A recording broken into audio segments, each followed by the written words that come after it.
live and playing some basic Dungeons and Dragons. If I can say that in one word, Dungeons and Dragons. This is Moldvay Basic with the Earl Otis cover. So we are. Oh, okay, what happened there? We're actually running another one of these adventures from Tremella Adventures. This one is a Litany in Scratches. I might need the book. So your group, your party, as it would be, has been hired by a local baron, Baron Prescott, to essentially head out to this area of Craggy Cliffs. So where you guys are located in this barony, there had been like a couple generations back heavy trade that went through this kind of rocky cliffy area with apparently some underground tunnels that existed. But over time, because of a few famines and some wars, that people stopped trading so often, the pathways have been forgotten. So this baron's been sending out scouts looking for entrances or ways to get in through through here to basically reopen trade. A few weeks back, a set of scouts had found what looked to be an abandoned fortress. Going through the history and the notes and stuff, they realized that it was when they came back, it was a monastic fortress. So it was run by monks, basically, located on the side of these cliffs. And the Baron believes this might be a way through. The unfortunate thing is that some of these scouts went in and didn't come back out. So the ones that reported back said, hey, there's some dangers in there. And you guys know these scouts, they're not heavy duty, adventurers like you guys, strong warriors. So they weren't about to go in here and try to clear this out. So the Baron has put out a call, which you have answered, to come to this fortress, kind of clear it out, see what's in there, what happened to his scouts. Obviously, if they're alive and can be recovered, that's great. And see if this does in fact lead through to the other side. He has a corps of engineers that he's assembling, and they're going to be about a week behind you. So it'll take you about 2 days to get there.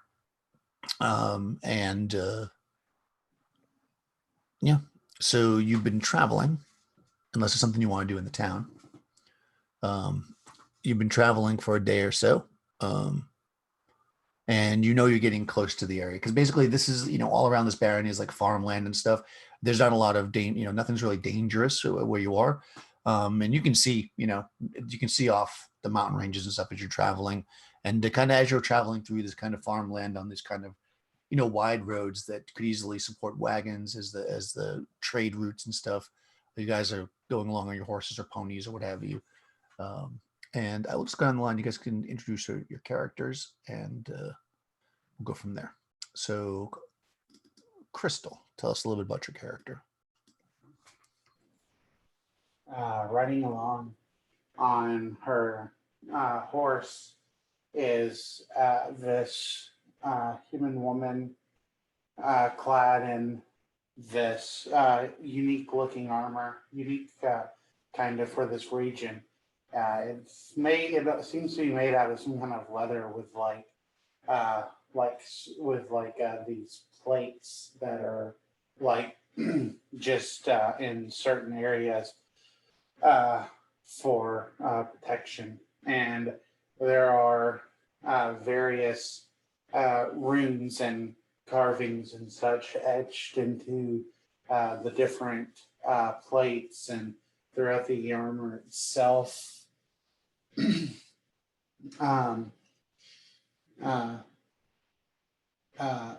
Venamo is, as she is called, Venamo Hiltunen, is actually, while she herself is from this region, she was abandoned when she was just a baby at this old monastery, who took her in and gave her name, Venamo Hiltunen, which in their language meant little sunshine. So she's interested to see this place now and see if kind of like all monasteries are sort of built the same, or just maybe how different this may be from the place that she grew up in called home. And uh, pulling alongside her is this is another human woman with long dark hair, wearing just natural kind of light leather armors that would be clear around here. Her name is Deborah, and she is a cleric uh, uh, sent here, uh, who Vanimo has hired to help her in hopefully clearing this passage of any evil that may lay in it.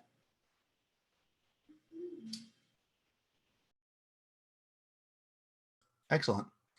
Tony, let's hear a little bit about your character as you guys kind of trot along. Underneath the black clothing and the dark brown cloak that covers this older human is a chainmail shirt, ages old, that he has worn. Belts align the front of his clothing where two daggers are strapped to a belt. A quiver of arrows on his back, a short bow, a long sword. The man has long, white gray hair, a white gray beard, and mustache. He doesn't say much as they move along. He's grizzled, he's a veteran.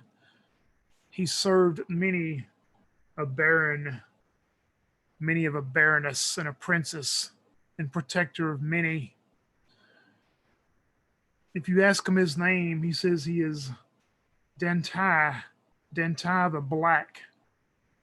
And just about the moment that someone wants to say, do they call you the Black? Because in the middle of his forehead is almost a crescent moon tattoo. He puts his hand down and goes, no, they call me Dentai because of my hair. That is Dentai the Black, the human fighter. Nice. Young, let's hear about your character. Great. Targos the Poor, also known as Young Acolyte Targus Ironsmith, is a combat cleric from the Church of Foltus. Since he has taken his vow of poverty 3 years ago, he hasn't accumulated any wealth of his own, save for the meager amount he needs to sustain himself and maintain his equipments. You see him clad in well-polished plate armor, shield, and a plumed helmet, all adorned with Foltus's blue. His hammer bearing the symbol of his god hangs from his girdle. Targos, with his visor lifted, nods at you with a reassuring smile, and he says, "We'll get to the bottom of what happened to the monks of New Spring Order and abjure what blasphemous evil we find within." Yep, that's Targus the Poor. Excellent. And Nikki, tell us about your character. Okay. Wanting his whole life to be part of a theater troupe, Orm was dismayed to learn that other people never seemed to recognize his talent. After being consistently cast as crowd member number 1, Orm left to use his talent to impersonate priests and clergy and run scams for money. Unfortunately, his marks also did not acknowledge his talent, and he narrowly escaped being run out of several towns when his schemes fell apart. Frustrated, Orm has resorted to the adventuring life, hoping to earn enough money and respect to start his own troupe where he can play the main role no matter what. And he says to you guys, "Can you believe they booed me? I can't believe they would boo me. I'm so good." That's Orm. Excellent. Okay, yeah. So you guys are moving along. Like I say, it's pretty open land. It will take you a day or so of travel, you think, to get here. And you're kind of at the end of the first day, another day or so. At the end of the first day, you're kind of just leaving the edge of basically civilization. And there's some farmhouses here at the edge where you could seek to rest, or you could travel out and camp on your own. It's up to you. At this point, what are you guys thinking? Are these farmhouses occupied? Yeah, there's farmers there, but typically by the the law of hospitality, as it would be. They usually put you up at a barn or something if you don't want to be out in the open. That's pretty common. Since you're on a mission for the Baron. Yeah, Dentai will look towards the halfling and he will go, "It would be the safest for us to stay in a barn with the farm animals as we present ourselves servants of the Lord Baron Prescott, but maybe you can give them a song that will cheer their heart through the night." I mean, I can try. I was more of an actor myself, but certainly I can try my singing voice if you think it will help. Yes, I do think it will help. Well, Dante, maybe I could sing along as well. I used to sing in the choir back in the day, you know. Well, of course. What do you say, Orm? Should we do a song and dance? You do your dance, and I sing the hymn for Fultus, our great god. Sounds good. I will do the dancing and you can do the singing, and it will be the best performance I have ever done, probably. Huzzah! In the name of my god Fultus, we shall do this. What do you want to sing? Yeah. So you're gonna. I mean, there's nobody here right now. I mean, you could sing now if you want, but you're still on the road. Yeah. Then, do we see the farm like up ahead? Yeah, I mean, it's basically if you were to continue on the road, you'll pass it. You're basically on by the fields of it, so you got to kind of like cut across and go up a path to where the house is. It's probably, I don't know, a quarter mile back or whatever. Venamo gives Dante a look like, oh, God, now we got to endure that, and kind of shakes her head a little bit and says, "I'll go ahead and see if the owner is around and if we can procure some lodging." And she'll go ahead and ride off towards the farm. Okay, yeah. And she'll have her cleric. She says, Deborah, join me just in case. Okay, yeah. So you're gonna like ride a little faster than the rest, and the rest are gonna follow behind, I guess.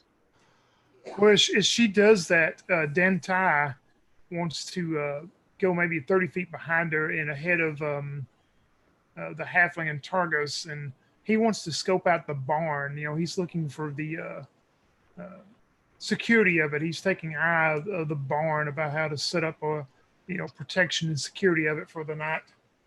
Okay, yeah, sure. I mean, as you're kind of approaching the building, like there's a path that kind of cuts off towards the barn, and you can certainly do that, as the fighter, gets off her horse and approaches the building. So the farmhouse itself is, small.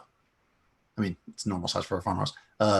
You can see like some light flickering from the inside. They either have lanterns or fire inside or whatever, and you can actually see some smoke coming out of the chimney, and you can smell the smell of food being cooked as you kind of approach and I guess knock on the door. Yeah. Yeah. Venemo will tell Deborah to, stay on her horse and keep a lookout, and then she will dismount her horse herself and go and knock on the door, knocking on like where the hinge is, so that she doesn't accidentally open it. Okay. Yeah. You knock on the door, and then you can hear, there's no glass or anything on these windows. They're just kind of open windows that you can kind of see off to the side. So you hear basically a scuffling of feet, and then the door actually opens, and you see an older gentleman there. He's probably in his 60s, human. You can see behind him a table set, and there are actually 4 would look like to be like children, like anywhere from the age of maybe like 14 down to about 5, 4 of them sitting at the table. And you kind of see serving them an older lady, and he looks at you. He says, "Oh, hey there." He looks out, he sees, the rest of them coming towards, and then your friend there. He says, "They have good timing if you're coming for dinner, though we don't have much. Of course, we would always offer what we have." And he kind of bows his head a little bit. Venamo will bow as well, in the manner in which she was raised to do so, and says, "Yes, we do apologize for disturbing your evening. We were hoping to use your barn for protection tonight, and we shall set off first thing in the morning." Oh, of course, of course. Jasper, and the oldest of the children that you see there is a boy. He turns. He says, "Show the fine warrior to the barn, but be back quickly before the food gets cold." And the kid jumps up and kind of runs towards the thing, and he looks at you, and he kind of shoop, goes past you out the door, and you see him heading towards the barn. You know, clearly expecting you to follow. Yeah, Vanamo will grab her horse by the reins and begin to lead the horse towards the barn. Okay, yeah. So by the time this has all happened, Dante, you got to the barn. Clearly ahead. It's a pretty well built barn. There's only one really way in on ground level, but there is like an opening at the top for like the hayloft or whatever. All right. I mean, it's easy enough to open up if you want to, and if you were to open it up, you'll see that inside it's neatly kept. Clearly, they take care of their stuff. There's 6 stalls, 3 of which have horses in them. The other 3 are basically just have like extra hay and stuff in them. And the horses. He'll peer in real quick while the rest of them come up with the barn boy.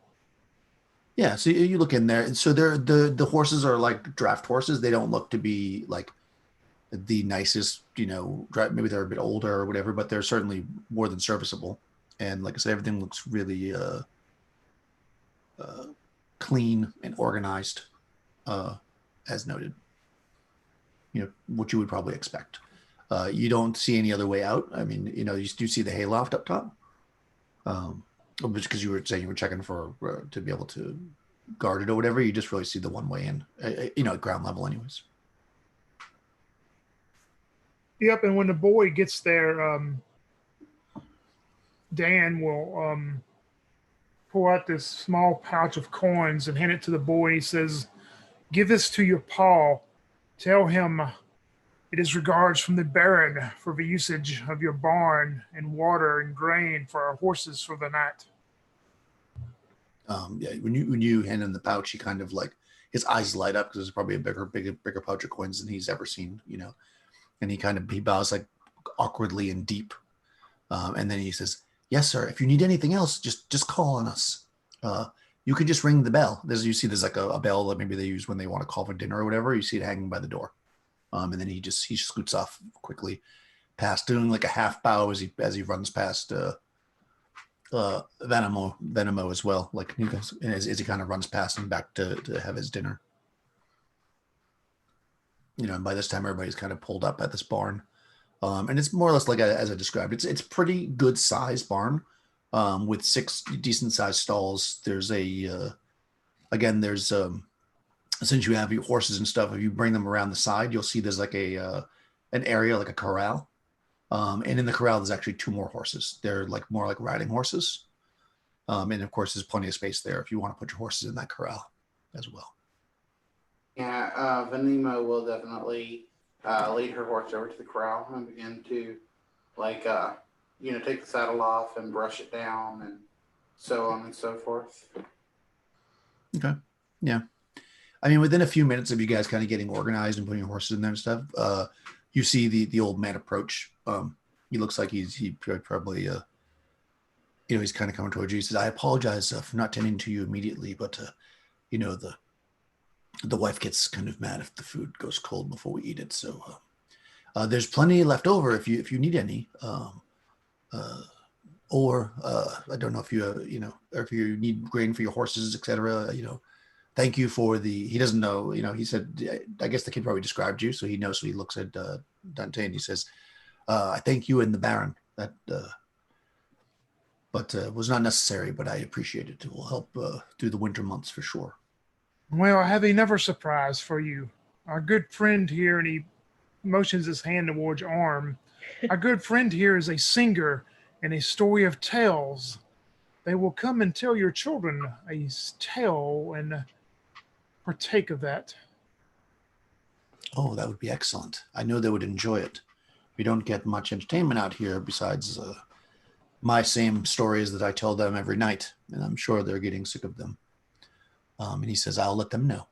If there's anything else, please, and he kind of like signals, like I said, there's like a bell by the door. He says, if you ring the bell, Jasper will come.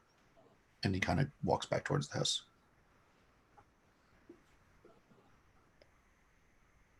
So, are we going to go eat some food, or are we going to discuss our mission here? Do not believe that we need to eat their food. They have provided us with a place to stay. Our rations will do us fine. I don't see why we can't eat and talk about that at the same time. Go, Orm, and sing them a song and tell them a tale to make the children's eyes large and bring back whatever food they offer, but never ever get enough for second. Seriously? No seconds? Okay. Well, Orm, I'll go with you. And he didn't say that I can't get seconds for you. Okay, Targos, you do the singing because, like I said, I'm more acting based here and dancing. So if you do the singing and I do the interpretive dance, I think we'll have a winner on our hands. It would be the best performance I've done in a while. So I'm excited. Well, I'm actually hoping that they would convert to Foltest. If they, by any chance, if they're praying to Saint Cuthbert, it'll be a shame, right? Yes, I suppose it would be, but I can do a great dance for them, so they will definitely feel the power of your hymn. Oh, that is excellent. All right, I'm ready to go. Okay. When you say that, Targos, about uh, putting them to your God, you see Dantai grip both of his fists real tight. He looks at you in almost in anger, and he goes, "Never put pressure on anyone to serve your God. You do not know the long-term effects it may have on someone." Well, I feel Agreed. that We are there's not here to pressure people into religion. We're here for protection from whatever, elemental forces may take hold. Do not well, push your welcome. well, I won't be swinging my hammer and making them convert like I would against some evil villains. But yeah, I do hear you. I'll keep it rather low key. And he nods at you. At that point, Dan he'll start helping Vanamo do the horses, brush the horses down and feed and water the horses as he stays in the barn.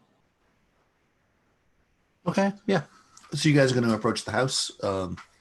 Yes. Okay. They you knock or whatever, and they open the door. So you can see that the children are gathered, right in front of the fire. They're having some kind of a hot drink or something. Um, you can see the steam coming up off the cups, and they kind of look up when you arrive, and they seem pretty excited.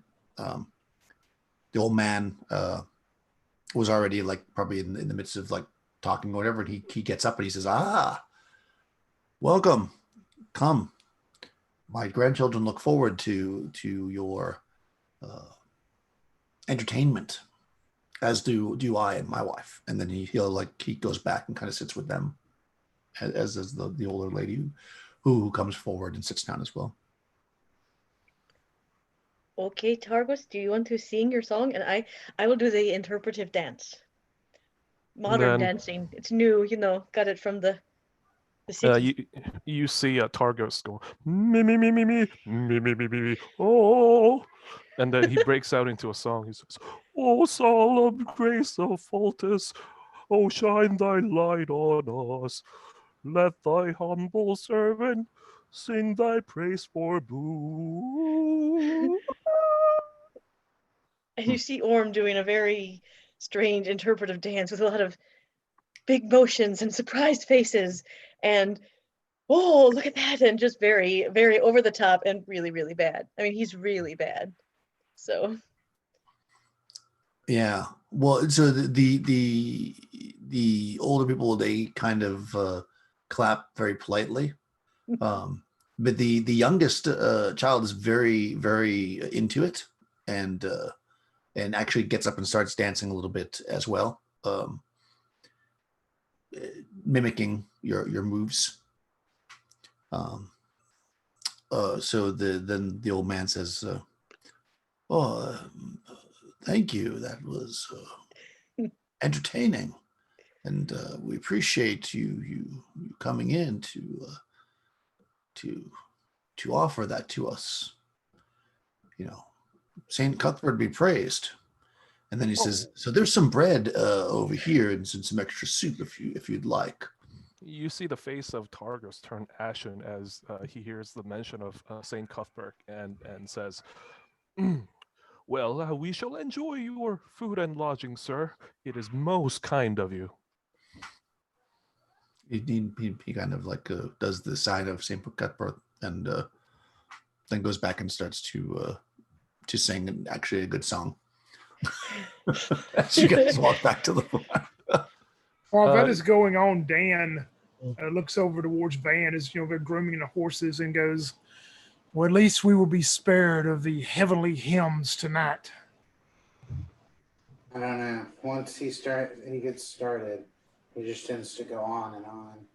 I'm afraid that even once he gets back, we'll have to hear his songs of Faultus. Oh, I'm sure once he sees that this man serves another god, I'm sure he will be displeased and probably sulk the rest of the night. So I think we're in good hands. Perhaps. Yeah. So you're able to groom your horses, as you said, and come in, and they bring the food back, I guess, and there's some there's not a lot, it was clear they kind of put aside some for you, so they probably ate less than they normally would have, but it's not like, you're basically double the amount of people than they would have been. So, there's like a little bit of soup, but there's a decent amount of bread. So, that at the very least supplement your rations that you might have if you need that as well. And there's plenty of hay, and the barn itself is comfortable and seems pretty secure. Once you close the door, there's like a bit of a latch on the inside just so the door doesn't blow around in the wind. But the main thing is on the outside, so you can't really super secure it, but you can at least close the door so that the door will open. Out of character, who all is like wearing armor and like heavy armor? Like my character's wearing chainmail. I have leather armor. Argos is wearing plate. Yep, I have like a leather. I mean, not leather. A chain shirt covered by all these leathers and clothing. So is it like leather or is it? Because I'm thinking like mechanic wise, I wear a chain. Okay. I'm just thinking like for watch, those who are wearing like heavy armors might want to go like first and last, because then that way they don't have to worry about changing, in and out of armor a bunch. That's fine. I'm wearing leather. I'd be happy to do whatever. All right. Venimo will offer to take the first watch if you guys are okay with that. I'm okay with that. Fine with me. But I must say, just really quick before we go to sleep, I heard a rumor, and I was like, seriously? You're telling me this now as I already agreed to the mission here, that there is a pack of dog folk that went through the passage that we're going to go through a month ago. So I just want you guys to know that we might encounter that. So if you hear any weird howls or woofs or whatever, you might want to keep an ear out for that. Are you afraid their bark is worse than their bite? Other way around, I think. We have the Lord of Targos to protect us. You said it, Dante. You said it. I'm sure we got nothing to worry about since we're sleeping indoors. Do you want to do 4 watches or 3, or how do you want to do it? 4, I guess, huh? Okay. Yeah, so you can each sleep longer. That makes sense. Mm-hmm. Okay. Yeah. I mean, you guys get your, so it's Is it Venamo? Venamo is going to go Yeah. first, and Venamo is going to ask Deborah to take watch with Dante. okay, Orm volunteers to go second. okay. So Venamo, then Orem, and then Argos has to wake up early in the morning to prepare his prayers, so he's gonna go third. okay. So you go fourth then if there's 4 watches. Okay, fourth. Yeah. So then Dent. Okay. So perfect. Okay. Yeah. I mean, you guys, take your watches and you sleep or whatever. I mean, you're in a barn, so you don't want to really have a fire, but it's not particularly cold, anyways. It's like the beginning of spring, so it might get a little chilly, but you have a blanket or whatever, and you're able to kind of pass the night with no problem. The priest is up early on his watch as you see the sun start to rise and do your prayers or whatever. Maybe you start to arouse the rest of the group. When you guys all get up and you're kind of ready and you get out to get your horses and stuff, you see the old man is like already out there with the Jasper and the other, you didn't catch the name, but the other kind of younger child, not the youngest. They seem to be already like doing some work around the house, and when they see you, they kind of wave, and then continue what they're doing. So you can either interact with them or not. They don't seem to be heading over to you because they seem to be busy. Venamo will wave back out of, just a kind gesture. But she'll start getting her horse ready and getting ready to set off. Yep. Orm will do the same with his pony. Yeah, you see as Dan gets his horse saddled, and you see the bucket of grains sitting there, and being the last out of the barn, he makes sure none of the rest of them see him as he walks over and leaves another small pouch of coins sitting right there on top of that grain bucket for the boy to find when he comes in that morning. Excellent.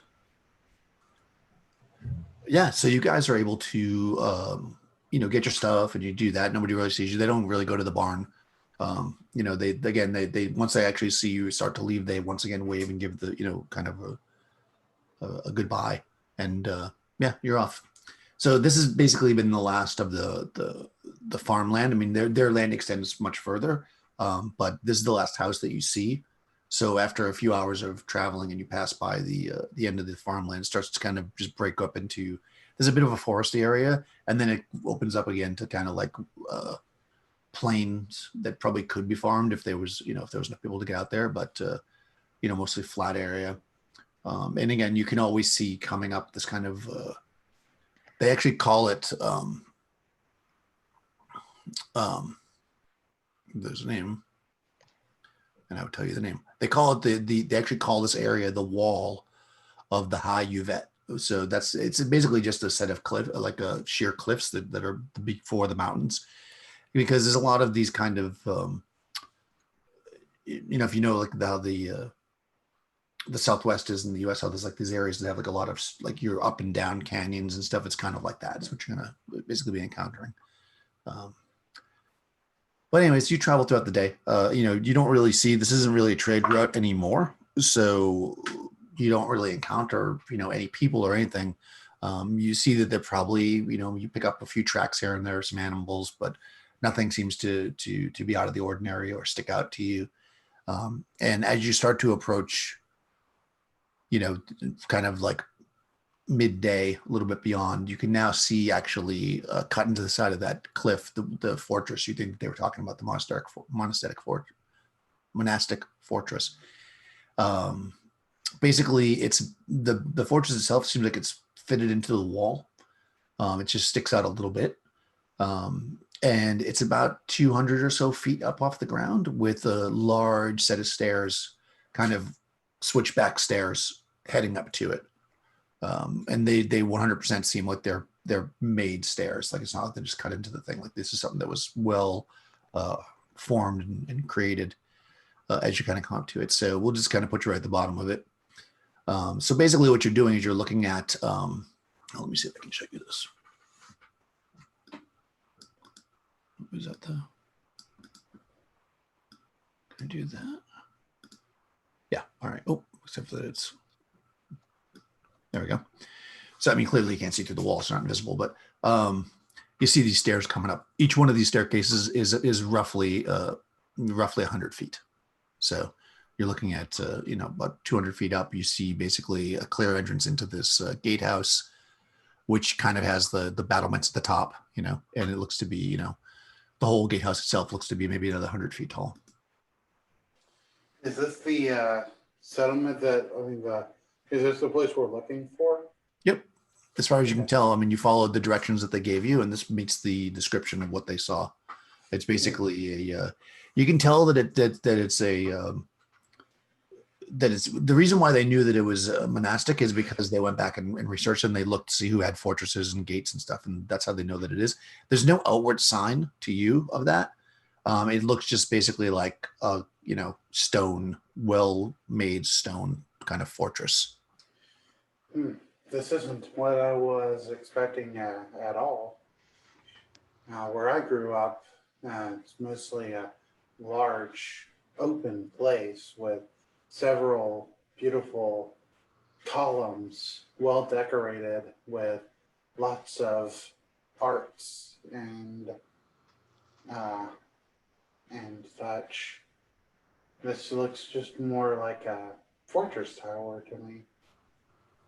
Every god has their own fancy, though. Indeed. It is said that the monastic order of New Spring went on a terrible quest for blasphemous immortality, and their pursuit of immortality has caused their demise. Could this fort be the remnant of it? Well, all I know is if there's any watchouts up there, they've seen us coming, and there would be no way to sneak up on this place. Agreed. Yeah, and being a veteran and everything, you would know that, or you could see. I mean, clearly they're not here because they're showing you the cutaway on this on the second story, which would be, I mean, as you could tell, the second story. So below the battlements, you can actually see that there are arrow slits. Vanima will get off of her horse, and is there a place where she can tie it up, or could she hammer a stake in the ground somewhere? Yeah, you're probably more likely to have to do that. There's rocks and stuff, but if you want the horse to stay, you're probably going to probably stake it down. All right, so she has iron stakes. She has 12 of them if anyone needs one. And she'll definitely, put at least one down for her horse and tie it up there. Okay. Yeah, you definitely can do that. And put one down for Deborah's horse as well.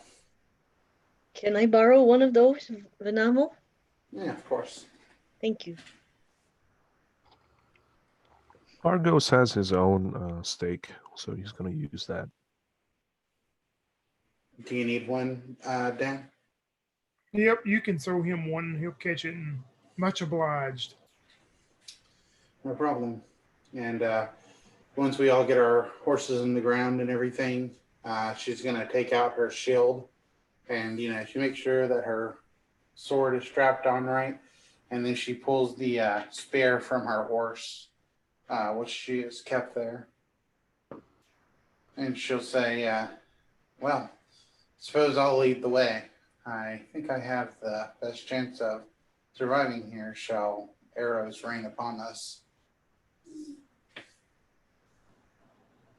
Well, I will bring up the rear with my bow. I don't believe I'm a good shot, but it's going to be hard to try to get one back inside that arrow slit when one comes out, but I will try. I will stand behind Targos because he's very big and I'm very small, and maybe I can hide and the arrows will hit his plate and not hit me at all. Vanimal, don't worry. I got a healing potion with me, and should you ever get injured, I'll be sure to share it with you. Venimo will then begin up the stairs, and she's gonna walk just with her staff, just basically use it just kind of as a walking stick, for lack of a better word, not in a non-offensive position. And she has her shield pulled up so that if anything shoots at her or anything like that, she can pull it up real quick. Okay, yeah, you definitely do that. Yeah, so again, this is like a pretty steep staircase, as you can probably see, going up about 200 feet. So you take the first 100 feet of it or so, and you get on that little platform. Being up close down and walking up these stairs, yeah, you can see it's really, really good craftsmanship. I mean, it's not dwarven craftsmanship, but it's definitely, like I said, it's not like they just like improved what was already there. It looks like this was probably a very sheer area, and they really cut these out nicely. They're not of any kind of valuable stone. They're just the kind of the classic stone you'd see here, but they're good and strong and solid. So you're not having to worry about anything falling apart or whatever as you walk up. Even though you probably imagine that this thing's 100 years old at least. So as I said, you get to that little platform, and you can look out and from the area you came, and you can see that even at that height, about halfway up, you can see out for miles. Like, oh, you can't quite see that farm, but you could see because the earth is flat in the snow. And if the earth was flat, you can go see the farm. But because of the you can see all the ways to the horizon, even from there, because it's pretty flat here. But anyways, you work your way up the second flight of stairs, maybe being extra cautious because you're about to enter into this place. And when you get up there, what you do see is that there is a large doorway that you would imagine, being it's a fortress, would have had some kind of door there, but there is no door. It's completely open.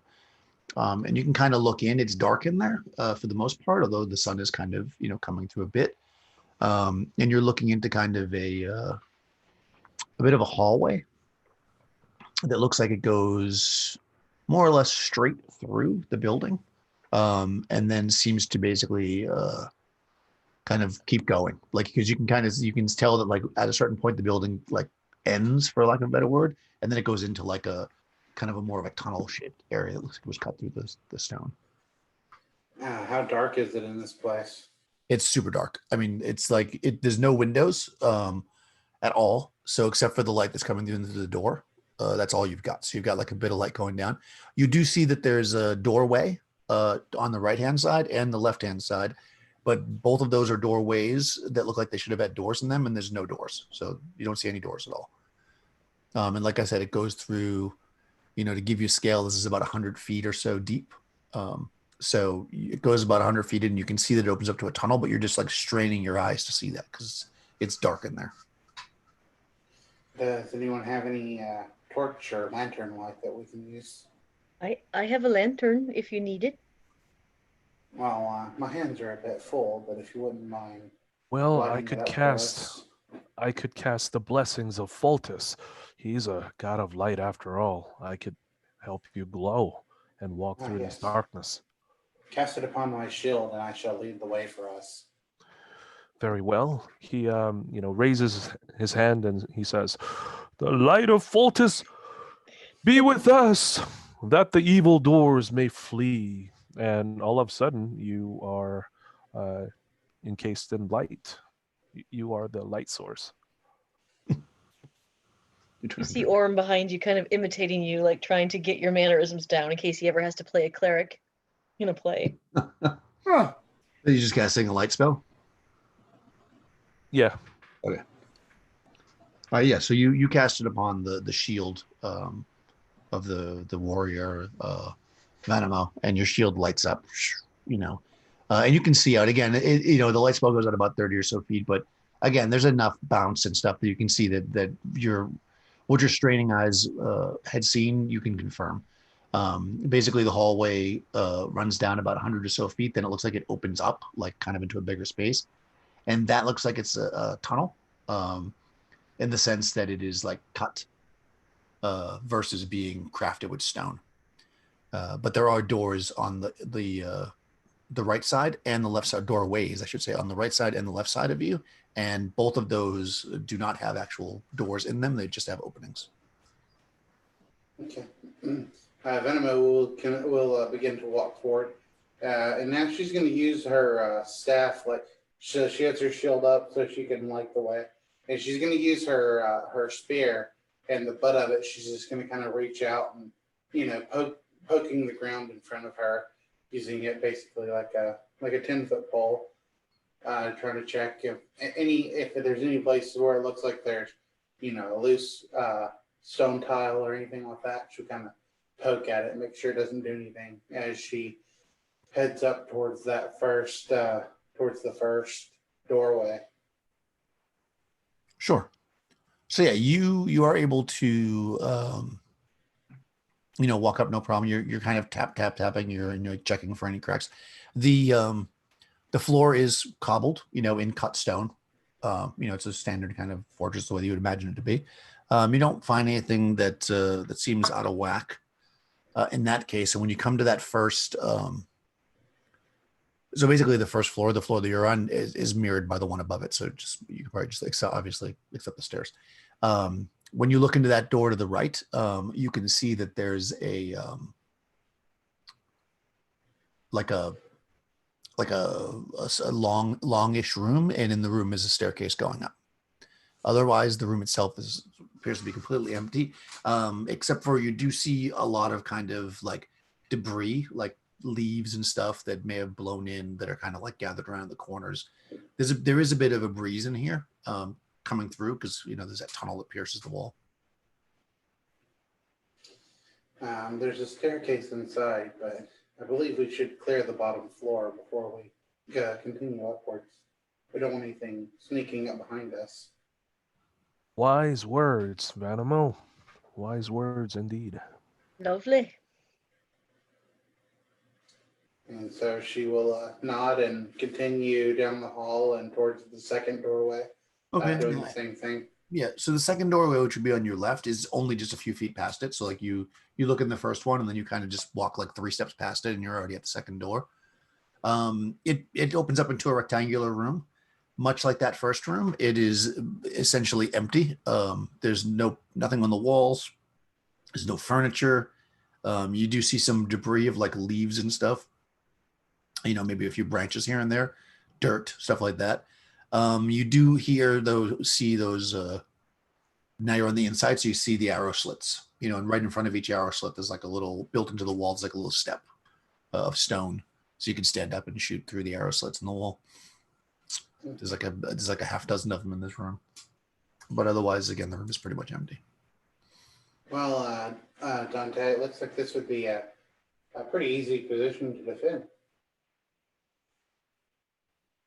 Yes, and thankfully there were no defenders here. How many more doorways are there? There's one more on the left. Okay. Yeah, so she'll continue up that way unless anyone wants to look in this room. Yeah, for sure. So yeah, you walk up, a little bit further, like another 10 feet or so. Maybe it's probably about 25 feet-ish. You walk up, and again, it's on the left-hand side. You look in, and there's another room. It is, a pretty large room compared to everything else you've seen so far. This room is super dark because there's no arrow slits. There's no nothing. Kind of looking around, getting the best view you can with your shield light. It basically, much like the other rooms, is empty. You see like little bits of dust and debris in the corners, but otherwise it's completely empty. When you look to your right now, of course, you'll be looking in that room. So it would be straight ahead when you're walking on the corridor. You do see that tunnel. It kind of opens up. So like you're walking in like a normal width corridor, like maybe 10 foot wide or whatever. Like after you go if you were to keep walking another like 15 feet, you'd open into this thing that I'm describing as a tunnel, which is basically about 25-ish feet wide. So it opens up wide, and it's kind of more, it's not circular, but it's kind of like a half dome shape. So it's like not squared off. And you can clearly tell now, shine the light down, that it was cut into the side. And only the floor of it seems like well cobbled. The rest of it looks like just like rough stone.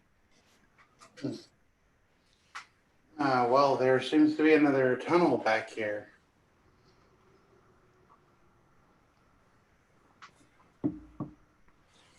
How would you guys like to proceed? Should we check out the rest of the fortress first, or should we continue down the tunnel? I believe your words were wiser earlier when you said that we ought to check out everything in this area first. Yes, I agree. Most definitely, let's check out the rest of the. Very well. And Vanamo will take her shield and continue down the tunnel. No, not down the tunnel. We should check out the rest of the Oh, keep. check out the rest of the place. Okay, yeah. So she'll come back then, and she'll begin to head up the stairs. Okay. Good. Very good. Okay, yeah. So you guys walk back down the tunnel. And walk back down the gatehouse building, I guess, towards the that first room that you had encountered. And you look in. Yeah, so like I say, there's like a stone staircase, kind of as you can see in the picture. You know, there's space around it, so if you want to explore around it, you can't see behind it clearly right from where you're standing. But it does go up, and other than that, there's just like some debris in the room. Could we search the room under the debris? You could. Yep. Yeah. Yep. All right.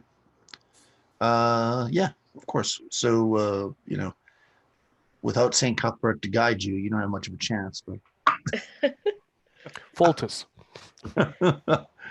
yeah, Fultus does not know. But yeah, so you are looking. You're like, okay, I'm gonna go check out, and you kind of go around by that staircase, and you're looking around. You see actually what looks like, you know, in the debris, some kind of like, it looks like maybe a scroll or something, but it looks like it's been like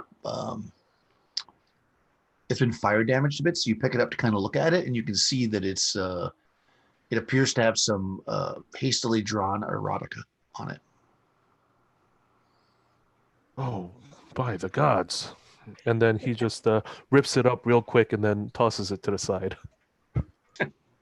Oh man, Torgus, you could have offered that to us. I'm just saying some of us might have appreciated it more than you, so you should have like asked around next time to see if anybody else wants it. You were right there. You saw it, did you? I saw it, yeah. I mean, you should ask next time before you just go ripping things around. He just shrugs.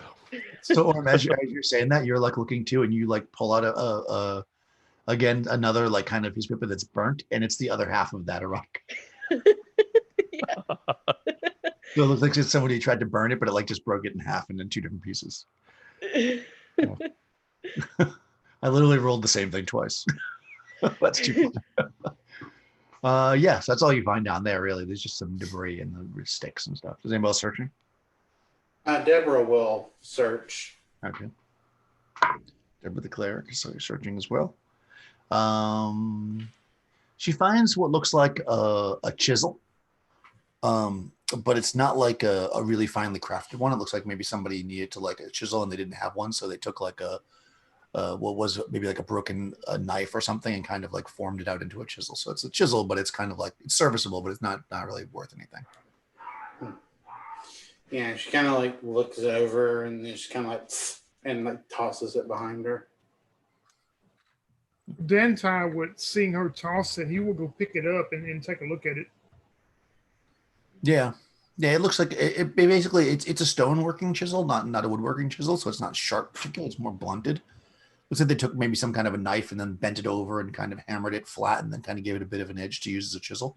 Yeah, like I said, it's serviceable, but it probably wouldn't be worth much, you know, if you were to try to sell it or something, unless somebody really needed a chisel. Yeah, he'll take it with him though, just in case they need it for anything. He knows that certain things can be used for certain. That chisel's going to end up saving our lives. You never can tell. Yeah. Good job repurposing, Dantai. Very good job. Yeah. Okay, so you got some hastily drawn erotica and a chisel. Doing good so far. Hey, man. So what do you want to do? Right. Once all of her allies are done plundering till their heart's content, Venamo will continue up the stairs. Okay. Yeah. So you go up the stairs, you know, maintaining your, I guess, you know, careful examination. The stairs are very solid. I mean, you can probably tell that from the you went behind them and saw anyways.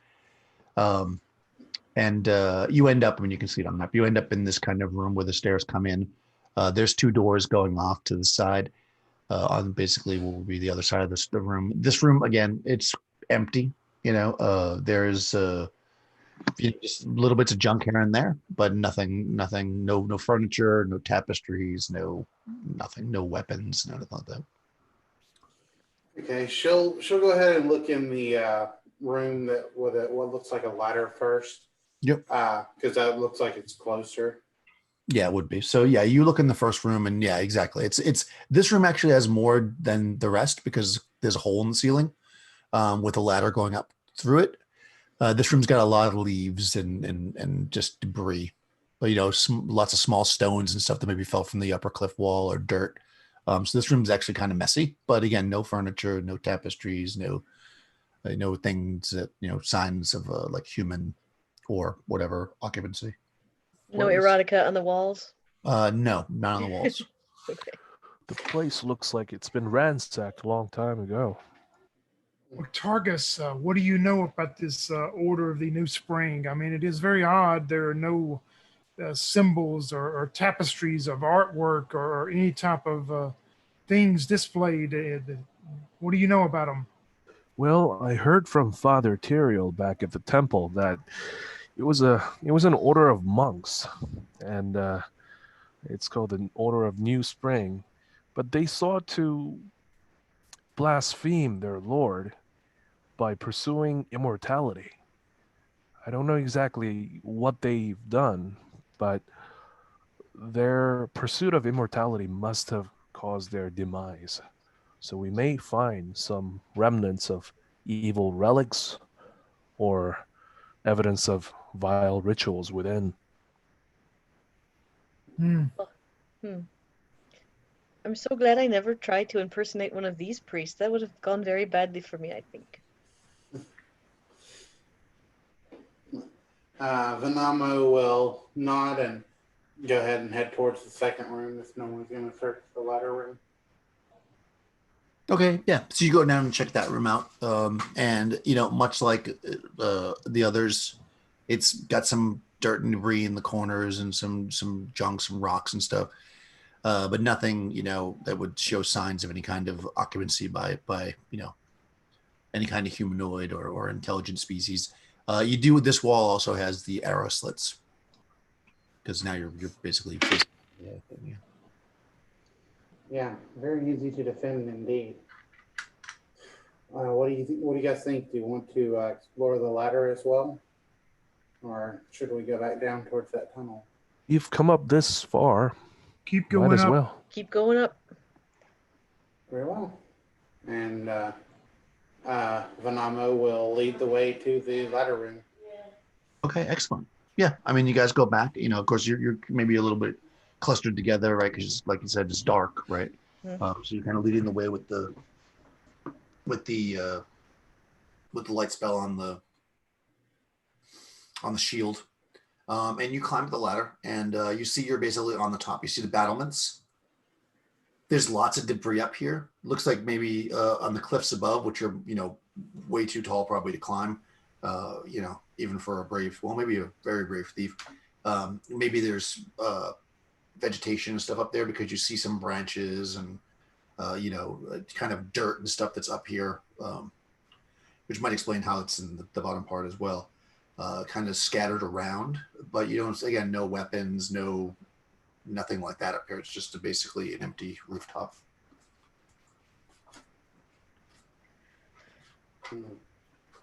Well, doesn't seem to be anything up here.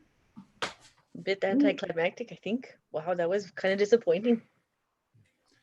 We do have a tunnel to explore. You have a beautiful view. Well, I suppose. Oh, look, I think I can see the farmer's house from here. Okay. Maybe Orm, you should check this battlement. It comes in borders along the rock cliff face itself. You say, Daniel? Yeah. I mean, if you look at the picture, I mean, imagine there's no hole in the roof because that's just showing you what's inside. It basically goes flat to the cliff wall, and then it kind of comes around. It's like a U shape, basically. Maybe Orm, you should check and see if they have any of those hidden doors that would have led into the hills themselves from here. Oh, all right. Yeah, I can do that. Sure. Lovely. Okay, you want to search for a secret door? Sure. You spend a few minutes doing that while the others are kind of just like checking out, hanging out on the roof or whatever. And you don't find anything. I mean, it seems pretty solid to you. Okay, I'm sorry, Dante, I don't see anything. Not right now, not with this, not on this rock face anyway. No, well, it was worth a try. Yes, good idea. In the meanwhile, Targos was also searching the top. Okay.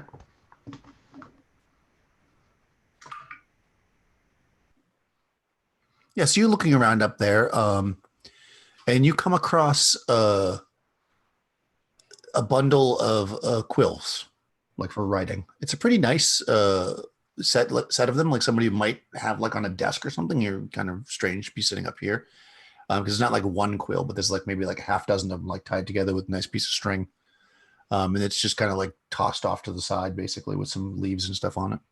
Does it look really ancient or does it look Um, serviceable?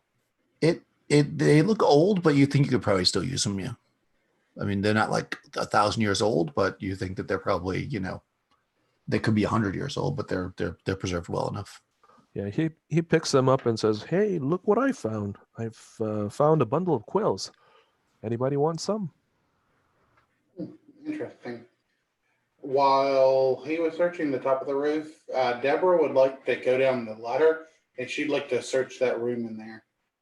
If she needs a light, I'll give her a torch. Okay, yeah, sure. The clerk goes down and checks. Yeah, she will need light if she goes down there. Yeah, she starts digging through and she sees a sack and she's like, oh, this could be something interesting. And when she kind of pulls it out, it's heavy and jingles. And when she looks in, it's just full of stone chips. Do they have any kind of like carvings on them or anything? Yes, she can dump them out on the ground in a clear area and look at them. No, it looks like possibly what's her int? Let's see. Uh, let's see. 11. Oh yeah, she thinks maybe it looked like somebody was trying to make some kind of stone-tipped weapons, like either arrowheads or something you might slash to a because some of them are quite sharp, but they're none of them. So with some skill, you could probably lash them to a stick and make a knife out of it, or use them as arrowheads. Okay. Interesting. She'll go ahead and put that into her belt pouch or whatever. Okay. Could be useful. Never know. Okay. Yeah. If she has time, oh no, never mind. She's a cleric, so she can't really use a tip weapon. I was gonna say like put it on like the bottom of the torch, so if something comes up, you like dash it with the torch in. Yeah, St. Cuthbert probably wouldn't like that.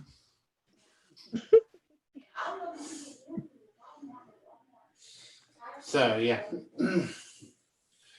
Okay, yeah. So I mean, you guys most of you are up on the roof, and the cleric is checking inside the inside with the torch. And what do you guys want to do? That's pretty much what you got. Suppose it's time to go in the tunnel. Indeed. Let us continue, and Von Emma will head back down, and Deborah will say, she didn't really find anything all that interesting. Okay. Yeah, totally. I mean, you guys come down, and you then you go down into the next level down those stairs, back to the first level, basically, and you can see that tunnel, with your torch flickering or whatever, going off into the distance. Sounds good. So Von Emma will continue down that tunnel then, and she's going to employ the same strategy. That using works. her spear like a 10-foot pole. Okay. Yeah, it runs about 300 feet or so. As you get further and further into it, because it becomes more obvious because you're completely in the darkness, you start to see that at the end of it, which again, it takes about 300 feet to get there, you see like an opening, which seems to be lit. So it looks like it goes through into something where there's some light. Couldn't really make it out before because you were kind of standing in a bright spot. But as you're walking through, kind of looking forward, you see that it does look like it opens up into a lit area after about 300 feet, which would be 2. Okay. Yeah. You said So it was a lit area? yeah, it looks like it's open. It's going to open up into an area. I don't know how, if you want to go all the way to it. Or, Everyone be careful. It looks like there's a well-lit area ahead. She'll continue down the tunnel with her shield raised. okay. Yeah. So I mean, you approach it, and you see, you're looking out into kind of like a, if you could imagine if you were like standing inside a obviously not with lava, but like a volcano where like basically above you the sky is open, but it's basically mostly surrounded by stone. So you're basically looking at daylight. You're looking through into an area. Directly in front of you, there is a bridge. The bridge is about maybe like 30 feet, 40 feet long. The only downside to it is that it's smashed in two spots. So basically, what you're looking at is a little bit of a bridge, a big hole, a little bit of a bridge kind of in the center, a big hole, and then the rest of the bridge. Each of the gaps is about 15 feet. So maybe slightly more than you'd want to be able to jump, unless you got something to do that with. You're looking, if you were to go like down, basically like what the bridge was bringing you over. There's a ravine down there. It goes down about 50 feet. The ravine floor is kind of sandy. It's got lots of kind of like deserty looking bushes with the kind of prickly scattered about there. And there's also a very, and depending, it ranges from about maybe 4 or 5 feet wide to much wider kind of, I don't know, I'll call it a stream, not a river, kind of going through it. So you're looking at like a ravine floor, basically, that has a kind of sandy again with the thing with the river going through. And then if looking across the bridge, you're looking at maybe more like what you would have thought you would have found originally Vanamo. You're looking at kind of a beautiful building. It looks kind of like a temple. It has archways all across the front with columns. And a kind of a beautiful front with a kind of like a slatted roof. Looks kind of more typically like a monastery. What you do notice, though, even from where you are, is that it looks a bit overgrown. Like you can see you can kind of see just bits of like plants and stuff kind of just like growing in the areas where like monks would probably be tending to that better. So I don't know. So that's like the overview. So let me just go through bit by bit again one more time so it's clear. So basically, directly the main thing that's directly in front of you right now is essentially a collapsed bridge. And if you were to cross that, you've got the main kind of monastery area with the columns and stuff. If you want to go, if you don't have means to go over the big holes, you would need to climb down, which would put you into a ravine that's kind of sandy with a small stream and lots of bushes and stuff. So what you want to do? This place reminds me much more of home. Is there any way that I could throw a grappling hook to the other side and hook onto something? Yeah, I mean, you're only looking at about 15-ish feet of a gap, so you certainly could do that. I don't know. I mean, you tell me what else you want to do. You can't like climb across because it goes across. It goes down. If that makes sense. Right. How about my zip line idea? Is there any way I could throw to the other side and maybe spike a iron spike over here somewhere and zip line across?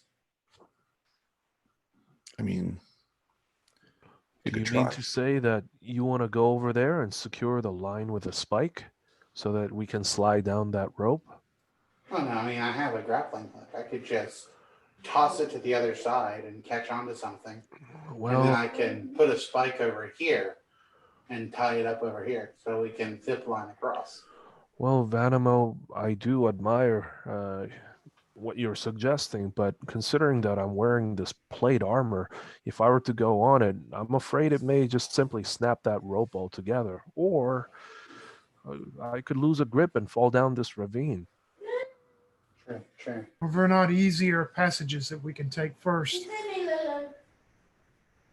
Yeah, without resorting to acrobatics, I'd say let's keep our feet grounded. Definitely. Were there any like trees outside, close by? Not super close, no. I mean, it would be they're miles away. All right. Well, what about that ladder? Maybe if we were to take that ladder down, we could like lay it across and walk across the ladder. Was there any other options though, Daniel, that we can go besides that? Yeah, I mean, you could, just to give you some possible means of moving, you could find a way to get across this, which I guess is what Crystal's focusing on, these gaps in the bridge, or you could climb down into the ravine and then walk across. Like that stream, you could easily get past it. It's not very wide, but you'd have to climb down 50 feet, go across the ravine, then climb back up, which would be, a challenge, but that's certainly possible. Let's see if I can do this without. I hope I may not be. This is kind of a strange area. So Use that whiteboard thing. yeah, that's not gonna help you. Okay. But yeah, I mean, Vanamo would say, maybe we could, take that ladder from upstairs and, set that across the gap, walk across it, and then set it across the second gap. Oh, like what they do on Everest? Like a Out of bridge? character. Yeah. Yeah, like a bridge. Yep. But, ladder bridge. That may work. I think that may be a great idea.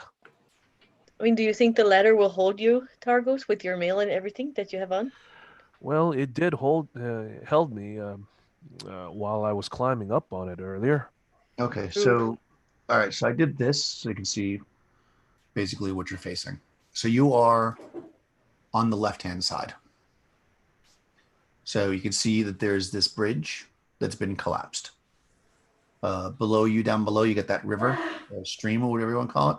And then, like I said, it's kind of a sandy ravine with a bunch of bushes in it. Can you present screen, Daniel, where it stays on the screen for me? It keeps popping off when everybody talks or something. Yeah, I did. It shouldn't do it now. Is it moving still? Oh no, it is now. Okay, thanks. Okay. Yeah, sorry, I thought I had done it. Yeah, so you're looking at you're on the left-hand side. But clearly that's inside, where that kind of door that they're showing there, that's like when you open out into the thing. So you can see the bridge is like smashed. And you're talking about 15 or so feet between each of those like broken sections. And going down into that ravine is about 50 feet. If to the right where I cut it off, because otherwise it would reveal something I didn't want to show you. There basically is more ravine area with more river. You just can't really see past that. The white snaky looking deal, that's the sandbar or whatever. That's the river. That's the actual river. Okay. Yeah, the gray, the kind of the grayish color is the sand, and then those like weird shaped white things are like plants basically. You got like lots of bushes down there, like scraggly desert bushes.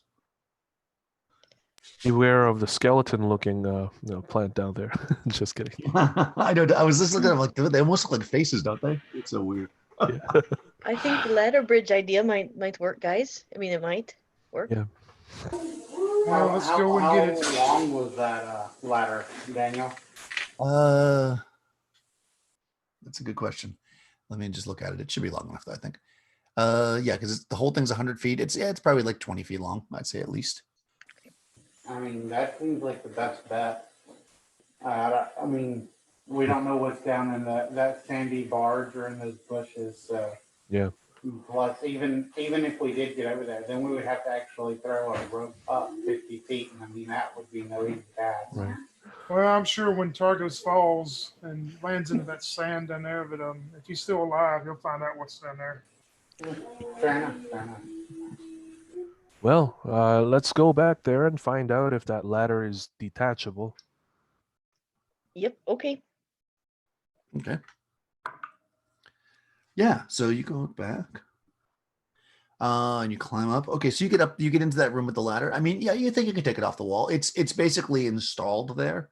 But you think, the structure is strong enough that if you kind of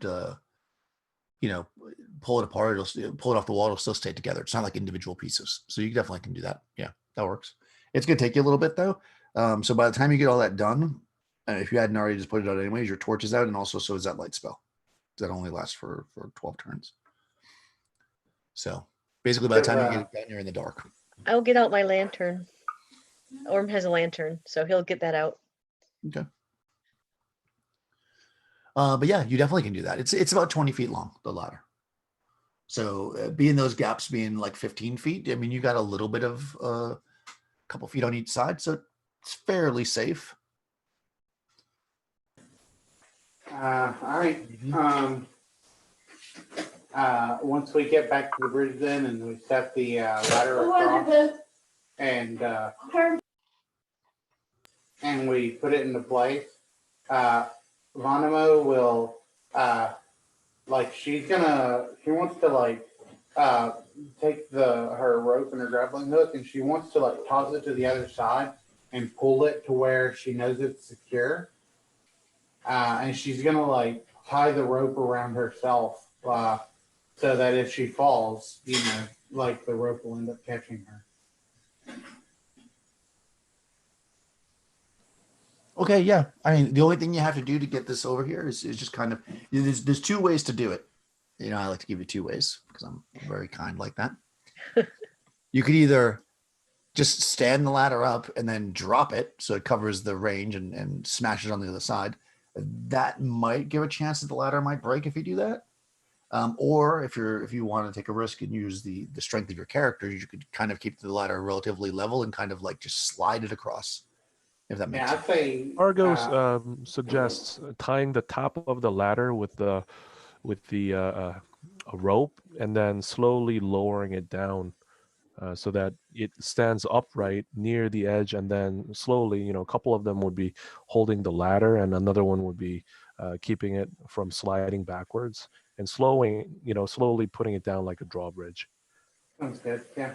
Oh. Great If idea. Targos will control the rope, then I would say Vonmo, and she would ask Dante to help her with the ladder, keeping it steady on their side. Since Orm is holding the lamp. Targos mentions to you, although I'm strong enough to hold it, I'm not so nimble with my fingers. I think I might let it slip. If you want to help me out with it, that'll be great. Yeah, I mean, between the four of you, if two people hold the bottom of the ladder and two people work on the rope, that's just not a problem. You don't have to roll anything. That's a really good idea. So, yeah, you're able to lower it down very, very neatly. You recall somewhere from your clerical training that St. Cuthbert had crossed a river like that. Fultus. St. Cuthbert would be like, All right. And you're like, I hate to use this idea, but so yeah, you're able to do that. That's actually really good. So yeah, you did it. You literally, it takes you a bit. I mean, it's a little slower to do it that way, but 100% it works. And yeah, you've got basically a bridge going across that first span. And then once we get that bridge, what I was saying is I'd like to toss my grappling hook to the other side and catch it on one of the pillars over there, and then I'm gonna kind of pull it a little bit tight and tie the rope around me so that around my waist, so that if I fall, hopefully the rope will still catch me. I won't fall all the way down the bottom. Yeah, you definitely can do that. That shouldn't be a problem. I mean, you're not really, in a stressful situation. So even if you were to miss, you can just throw it multiple times. So whatever, you throw the grappling hook at him, I'm not going to make you roll for that. All right, yeah, for sure. You can go across as a bridge. Who's going? Vonimo will go first. Yeah. after she crosses, Targos goes one at a time. Yeah. And then Orm after Targos. Okay. If you don't mind bringing up the rear, Dante or Dante. Yeah, Dan will bring up the rear. That's fine. Cool. Yeah, you guys do this. It's you hear that kind of slow trickle of the river below you, and you definitely can feel the breeze coming through here because as you're kind of crossing and you can see a little bit better, you see that down what would be to your left, as you get to the center part, you can kind of see that there's a large kind of cave, for lack of a better word. That at that point the river or stream opens up wide, so you would imagine that with some kind of a boat, you could have got to the same spot basically via boat, but you're not sure where it would go to. But there's basically like a kind of a wider river / miniature pondy kind of looking thing to your left. So that's kind of where the wind is coming from, and of course above you. Yeah, so you do that, and I mean I'm assuming you repeat, rinse and repeat. So you do that again on the other side. That should work, no He problem. grumbles how the idea originated from the sect of Saint Cuthbert rather than his own order. Yeah, you got to give them credit for something. So you're able to do that, no problem. Yeah, and you kind of, as you're getting closer, when you get to that second point, you can kind of look into that area that the where you can see the arches and stuff there. And I will tell you what you see.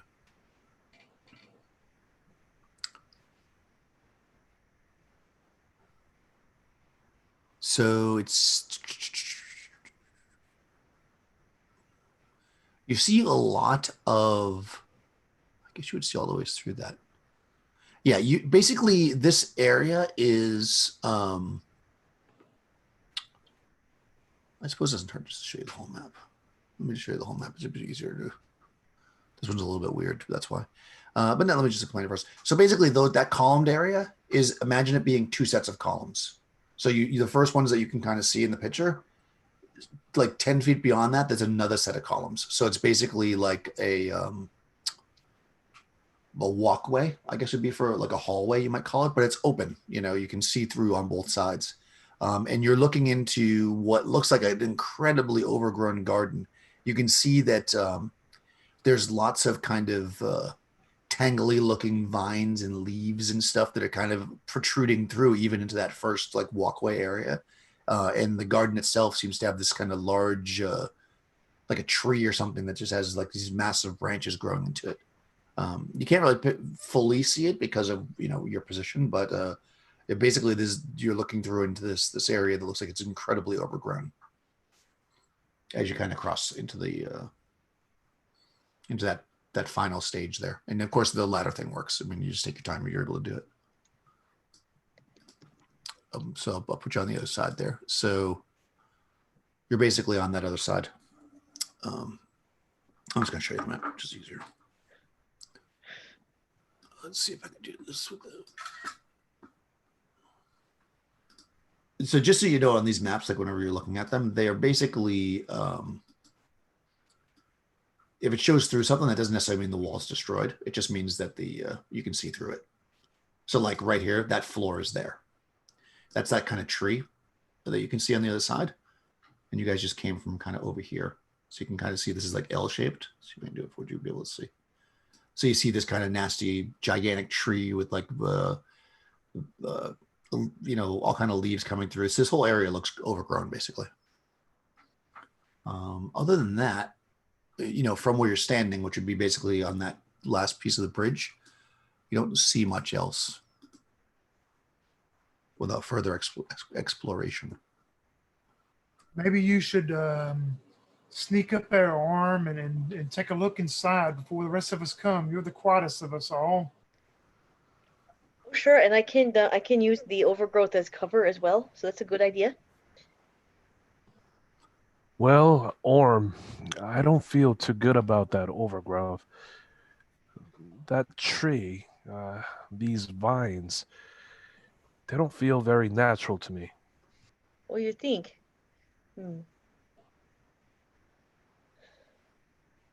Ramana, looking at this place, overran and everything, she shakes her head and says, if Master Katamatsu saw this place, he would be quite disappointed.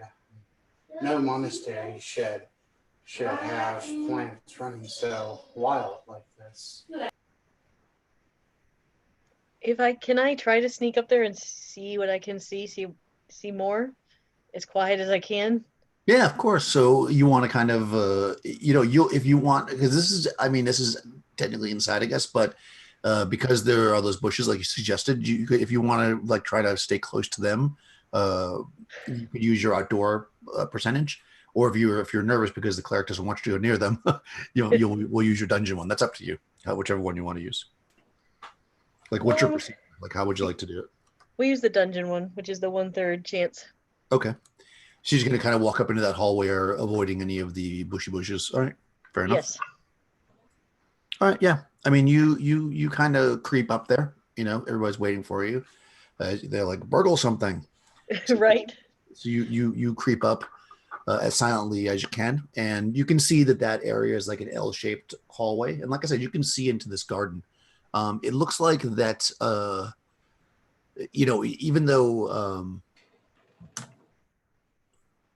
Even though this tree is kind of, I mean, they're showing the tree in the pictures because doesn't have any leaves on it to make it easy to see, but basically there's leaves on the tree.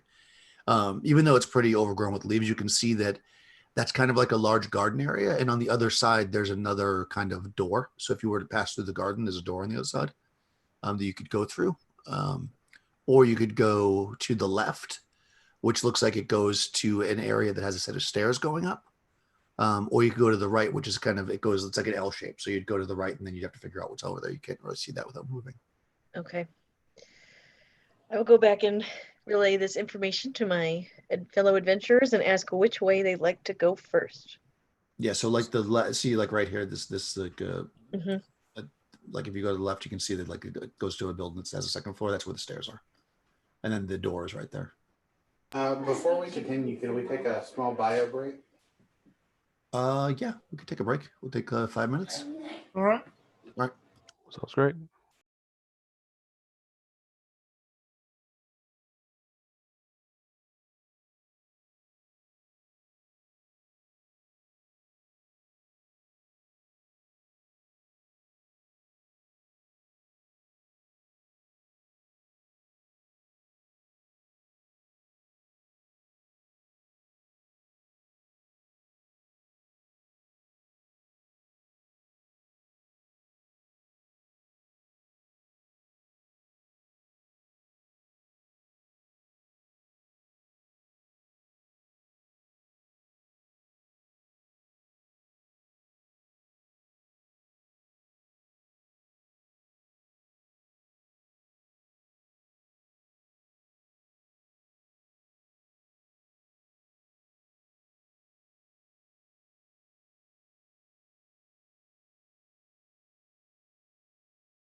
Back.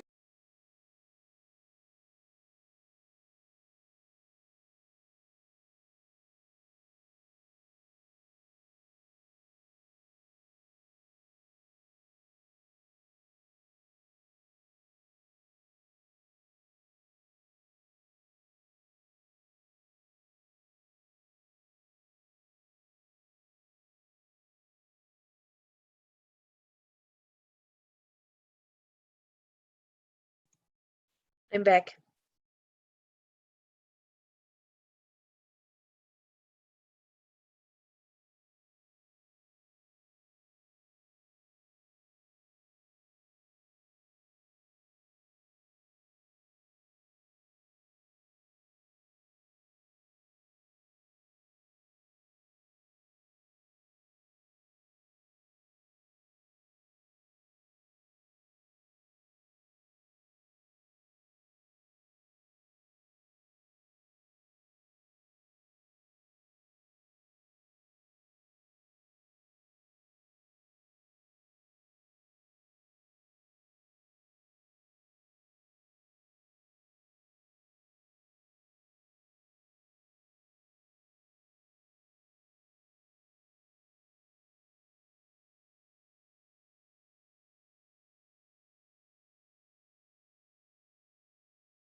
Okay, is everybody back?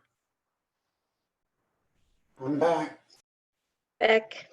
Yep. Now, hold on, let me sharpen my pencil.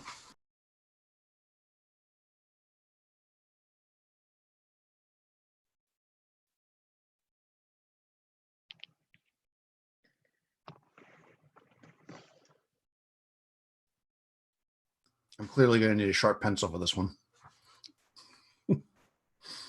Okay, yeah, so you move up and check that out. Do a little examination of the area. Just to recap, you got the, you can see through into that garden. It's very overgrown, like I said, primarily with a really large tree. Oh, by the way, you probably could see it from where you were. The tree seems to be growing out of like a well. Okay. And yeah, you can see that the well, like the tree is grown large enough that it's kind of cracked the well, and it looks like there's kind of a, I don't want to call it a tunnel, but there's a space that that you could kind of see under the, like it looked like the well is broken and there's like a space underneath it that you could see. I mean, you can't see into it; you're way too far away. And like I said, stairs to the left and a pathway to the right that turns. Did you say that the tree appears healthy as far as leaf growth and all that? Yeah, it's kind of an ominous, creepy ass tree, but it's healthy. It's covered in leaves and stuff. Yeah. All right, guys, we have these ways to go, or if you want, I can try to sneak up and look under the tree. Which way would you guys want to go? I hate you to get grabbed going up and looking into the tree. Let us just continue forward for now. Okay, the stairs room or the straight back or to the right? Well, we'll go to the bottom portion first. Like before, what do you guys think? Does this sound good?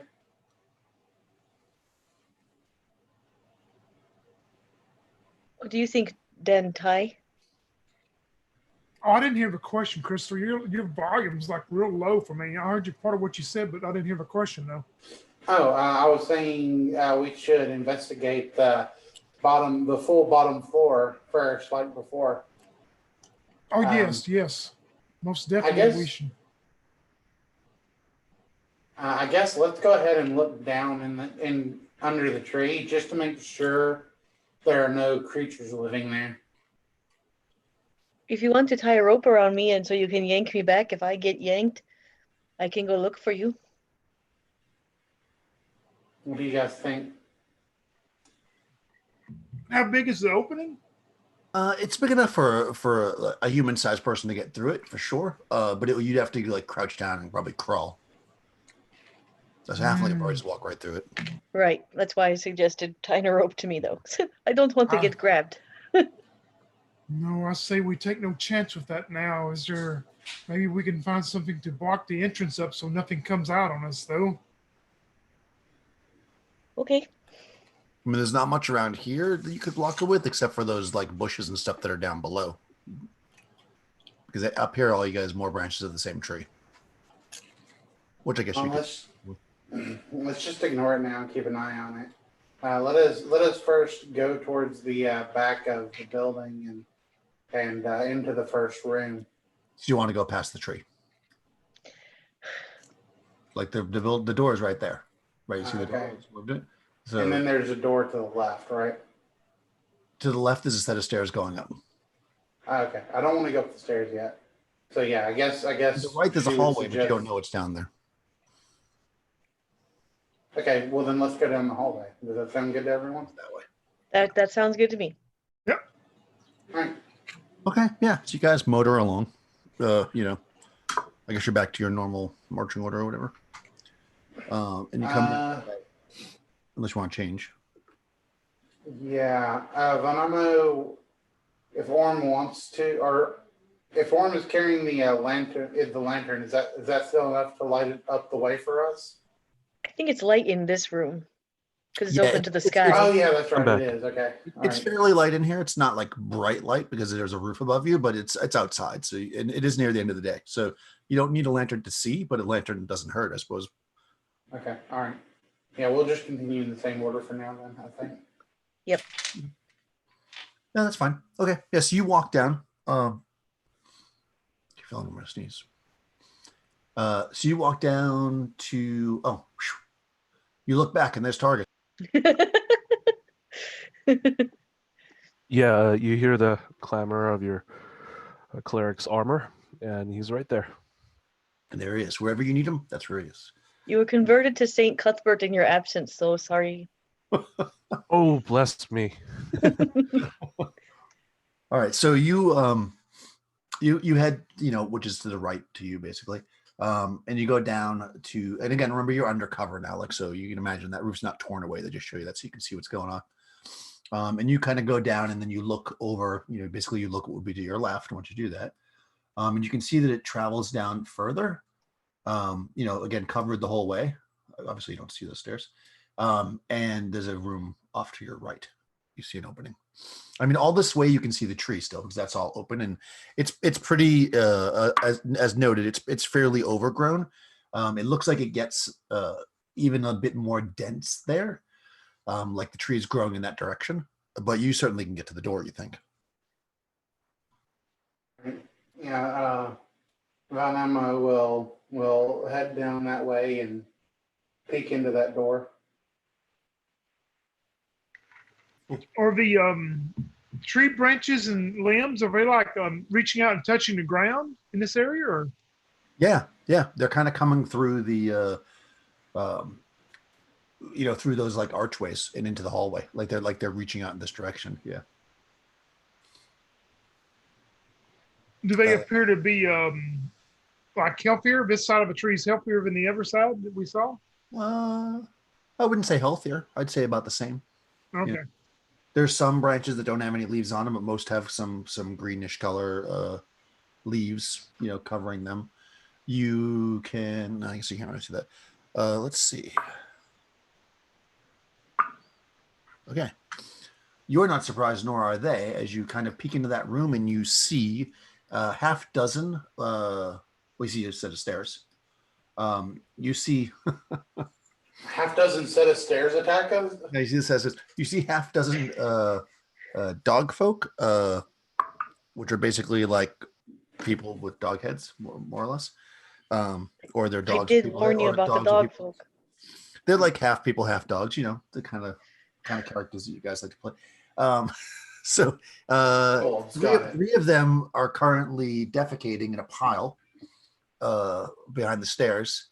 The other three, I guess, are finished and waiting for them. And then when they're kind of standing there and you poke your head in and they growl and they immediately are going to charge at you. So what is it that you would like to do? Because we're about to go to initiative.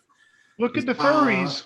Venamo will pitch her spear at one of them who is not defecating. All right, so you're going to missile. Okay. Yep. Yeah, missile for magic. me. Arrow. Magic for me. Yeah, arrow, missile. All right, perfect. I'm gonna cast something. Okay, and you're going to cast spell. Perfect. I mean, yeah, I guess you can move up and shoot because you can move half your movement. So, what are you going to cast? He's gonna point at. He's gonna cast fear. Cast Okay, cast 'cause fear. you don't see them yet, and you Okay. can't move and cast, so you won't be able to cast this round. Okay, that's Because fine. where you are, you're at the back of the party. Okay. The other people can move and do a missile, so you can move and do something else, but you can't move and cast. Am I able to move in and attack? Yeah, no, not unless it's a missile attack. I don't think because you're at the back of the party. Okay. I mean, he's Well, no, just gonna. Targos, I mean, I don't think it makes that big a difference, but Targos would have been one ahead of me because I'm in the back. Yeah, but there's still three people between. Right, that's what I'm saying. I didn't think it would make any difference. But Yeah, because you just technically can't move at all when you're casting. Everybody else can move a little bit and shoot an arrow or whatever, but yeah. Or if you have a sling or something, do you have anything like that? No, he doesn't. Okay, have it. well, you could just move up. I mean, you can move up to the doorway. Yep. Sounds and then great. you can I'll cast do next that. round. Okay, all right. Says, I'll guard the doorway if they come through. Okay, that's fine. Yeah, if they run at you, then you can obviously defend yourself with the melee, but we'll just consider you moving this round. And Deborah will also she'll fall back to Targos and kind of help defend him, like pull her mace and have her shield ready to help Targos defend. Okay, that sounds good. Just going in the order I have here. Crystal, roll initiative. So D6 for the party. Okay. They got I got a 3. Okay, so they're going first. So the three that are not defecating are all going to charge at you with their short swords, because nobody's technically moved to the door except for you at this moment because they won initiative. So I'm going to do just like I did before. I'm just going to roll once and do it +3. That's how I'm going to handle group stuff from now on. 18 + 3 is 21. I'm sure that hits. 21 must hit you, unless you have you do have magic. AC 2. Oh, okay, hold on. So maybe not. Well, yeah, no, 21 definitely hits. That hits. That hits -3 actually. So they do a d6 -1, then +2, so 4 points of damage. As them charge at you. Couple of them make like nice strikes against you. The ones that are defecating, they kind of shake it off or whatever. And they're going to come in. They're going to move in next to pinch it off, and they're going to move in next round. Sorry. Okay. All right, go ahead. Yeah, so let's so they're too close for you to throw the spear. So unless you want to throw it at one of the ones that are defecating, you could stab them, but you probably can't throw it. Yeah, I'll go ahead and pitch the spear at one of them who are defecating. Why not? Okay. I mean, missile goes first, so the other people will just go first technically, but it's fine. So Orm and Don. So Orm, shoot your arrow. Okay. So if you don't shoot one that's actually Yeah, they're in the doorway. You probably at this point you can probably shoot the ones that are in the doorway that are facing off against your friend in melee, not the ones that are defecating because you can't really get an angle on them. Okay, that's fine. I'll try to shoot. I'm little, like between the legs of the people in front of me. 15. So that's hits a 5 AC. Yeah, that hits. Alrighty. Short bow damage. Should be a d6 for a bow. Yep. Well, 4 points of damage. That takes one out. So yeah, you shoot them right between the legs. Nice. Well, between you know what I mean, right? Yeah, I know what you mean. Still nice. Yeah, and I mean maybe both things are true. And then Dante. I keep calling you Dante. Dante. Dantai. Dentai. Dante. On the class 4 for 6. Kills one. All right, 2 arrows whoosh past you, Bonamos, and 2 of the 3 assailants on you drop. And you can now use your spear on the other one if you'd like. Yeah, one of those that are trying to pinch their loaf off. She hits armor class 2 for 6 points of damage. So it just slams right into his. You threw it at one of them, or one of the ones on you. One of you said I couldn't throw one on me, right? That's well, yeah. You could have just stabbed. So you wanted to throw it, so you could throw it at the defecator. Okay, Yeah, that's fine. I'll throw it at one of those that are in the back. Okay, that's fine. So He's I'd like like to biting. imagine that like slams into his chest and like slams him into the poo. Yeah, he falls down into the poop pile. And then the other dog folks start smelling his butt. Well, they probably wouldn't do that in combat. Okay, so and you move up now in a position to cast your spell if you'd like. So we'll come into the next round. And by you, I mean Young's character. All right. Well, he's actually gonna fight. Is there one that looks like a leader? No, not in this case. They were all pooping in the same pile. Okay. Well, I would just go melee attack. Okay. Is anybody doing a missile? Are they I'll shoot. still within missile range and all that? The only one within missile range is the one that's standing directly in front of Vanamos, which I guess Targus is about to step up and hit. If you want to missile any of the other ones, you'd have to move up and shoot through the door. But actually, the combat's in the door currently, so it might be difficult unless one of those two want to step back. No, that's fine. Dan will he'll put his bow up and start drawing his sword out. Okay. Yep. Same with Orm. He'll pull his mace. Okay, fair enough. All right, so they're gonna basically charge at the door and attack. Go ahead and roll initiative, Crystal. 5. Okay, you go first. So there's only one currently in the doorway. Vonimo, after pitched her spear, she pulls her long sword, which in this case is more like a katana, and she'll attempt to swing at the one that's on her. And she will hit it with a AC of 1, but only 2 points of damage as That's she enough, actually. swings her sword around. That's enough. You cut through this thing and it drops. It almost kind of stumbles back and drops. So Targus, you see the only one that's really right in front of you drop. There are still 2 by the pile of poop. You could move. You're close enough that you could do a half move and get. Well, actually, you're in plate armor. Yeah, I'll say you can do it. If you want to run up and attack one, you can. But there's none of you currently. He's gonna run up and attack one. I just rolled it. Got a natural 20 and Nice. roll of 5. So +2 is 7 points of damage. Right. All right. Good. So you swing. You charge at this guy, and you crack him across the head, and the other one, once again defecates. Is there one left? There's one left here. Deborah will move up when Varnos does then, and she'll try and attack the other. Okay.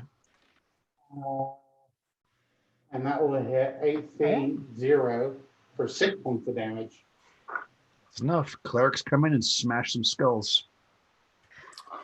That's it. It appears as though you have defeated the dogmen. Deborah will say to Targos as she sees that he has killed one of the dogmen. She will say, "You may worship the wrong god, but at least you can kill a few mites." He replies by saying, "Well, it was hammer time, and Foltus is too legitimate to quit fighting the darkness. Too legitimate to quit." What do we know about these dog folk? I mean, as far as intelligence wise, I mean, are they are bipedal? Yeah, they're bipedal, but they primarily are bipedal, but they do if they're charging, they've been known to run on all fours and they can actually move quite fast like that. They can bite attack, so that they can even if they generally fight with weapons though. But if they are like they could charge you like a wolf would and bite you. You do know they are capable of that, but they tend to prefer weapons. You would, I mean, you're a veteran, so you know a bit about them. You probably fought some of them before. They're generally considered like expendable troops, so they're fairly intelligent and they will work for money. So even like in wars, like even humans and elves and stuff that have bring them in as like kind of troops, but they certainly don't mix with the normal troops. They're kind of considered very barbaric. Yeah, Dan is going to like look at their equipment, and he's trying to figure out in his mind. He's trying to figure out how they cross the broken bridge, the chasm, to get over here. That's what he's trying to figure out. So, I mean, they don't have any rope on them or anything that you can see. What do you think? Maybe they could have climbed up the embankment if they went down pretty easy, since they're both, since they can do that. Yeah, I mean, you think they're probably decent climbers, but they would probably need some kind of help. You don't think they could just climb the steep walls, no. So they probably would have needed to use rope, but they don't seem to have rope on them, and you didn't see any rope over there.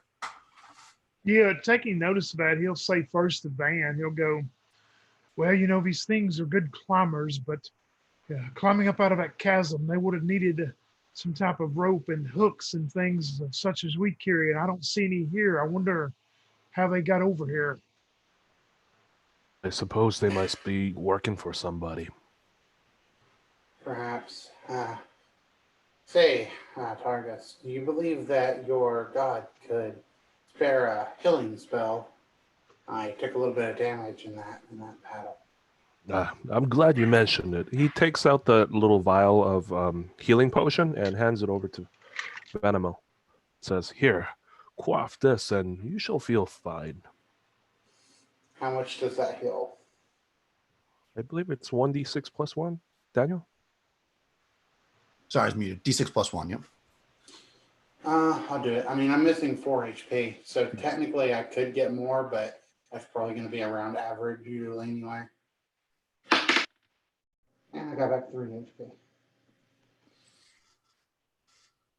So she drinks it down, and the like stab into her armor. It was like a light stab. The wound instantly seems to heal up and stop bleeding.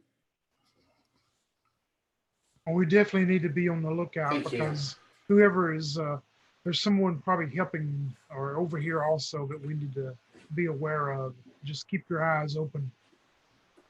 Yeah, so you see a set of stairs going up here. It's actually kind of an enclosed, so you don't really see that door at the top, but basically it's like a stairway. And that's just, it's a huge pile of refuse. So there's like kind of like rotten, Did we search the bodies? Yeah, I don't know if you want to dig through the pile of poop or not, but there's a big Not pile worth of that. searching. Could You we can search the the bodies? Yeah, of course. Yep. They have short swords. The short swords are of kind of normal to low quality, so they're they're worth, maybe you could sell them if you wanted to carry a bunch of short swords around with you. But on the individual dog folk, let's see what they got. Let me get out the random treasure because we like that. Cargos, if you find erotica on dogmen, I don't think I want to see that erotica. That does not sound like good erotica for the dogmen.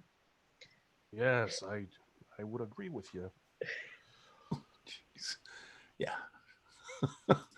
Okay, we don't go there. No, definitely not. Okay, good. So that's good. All right. So there's you guys pull the bodies together and start searching them. There's a total of 6 of them.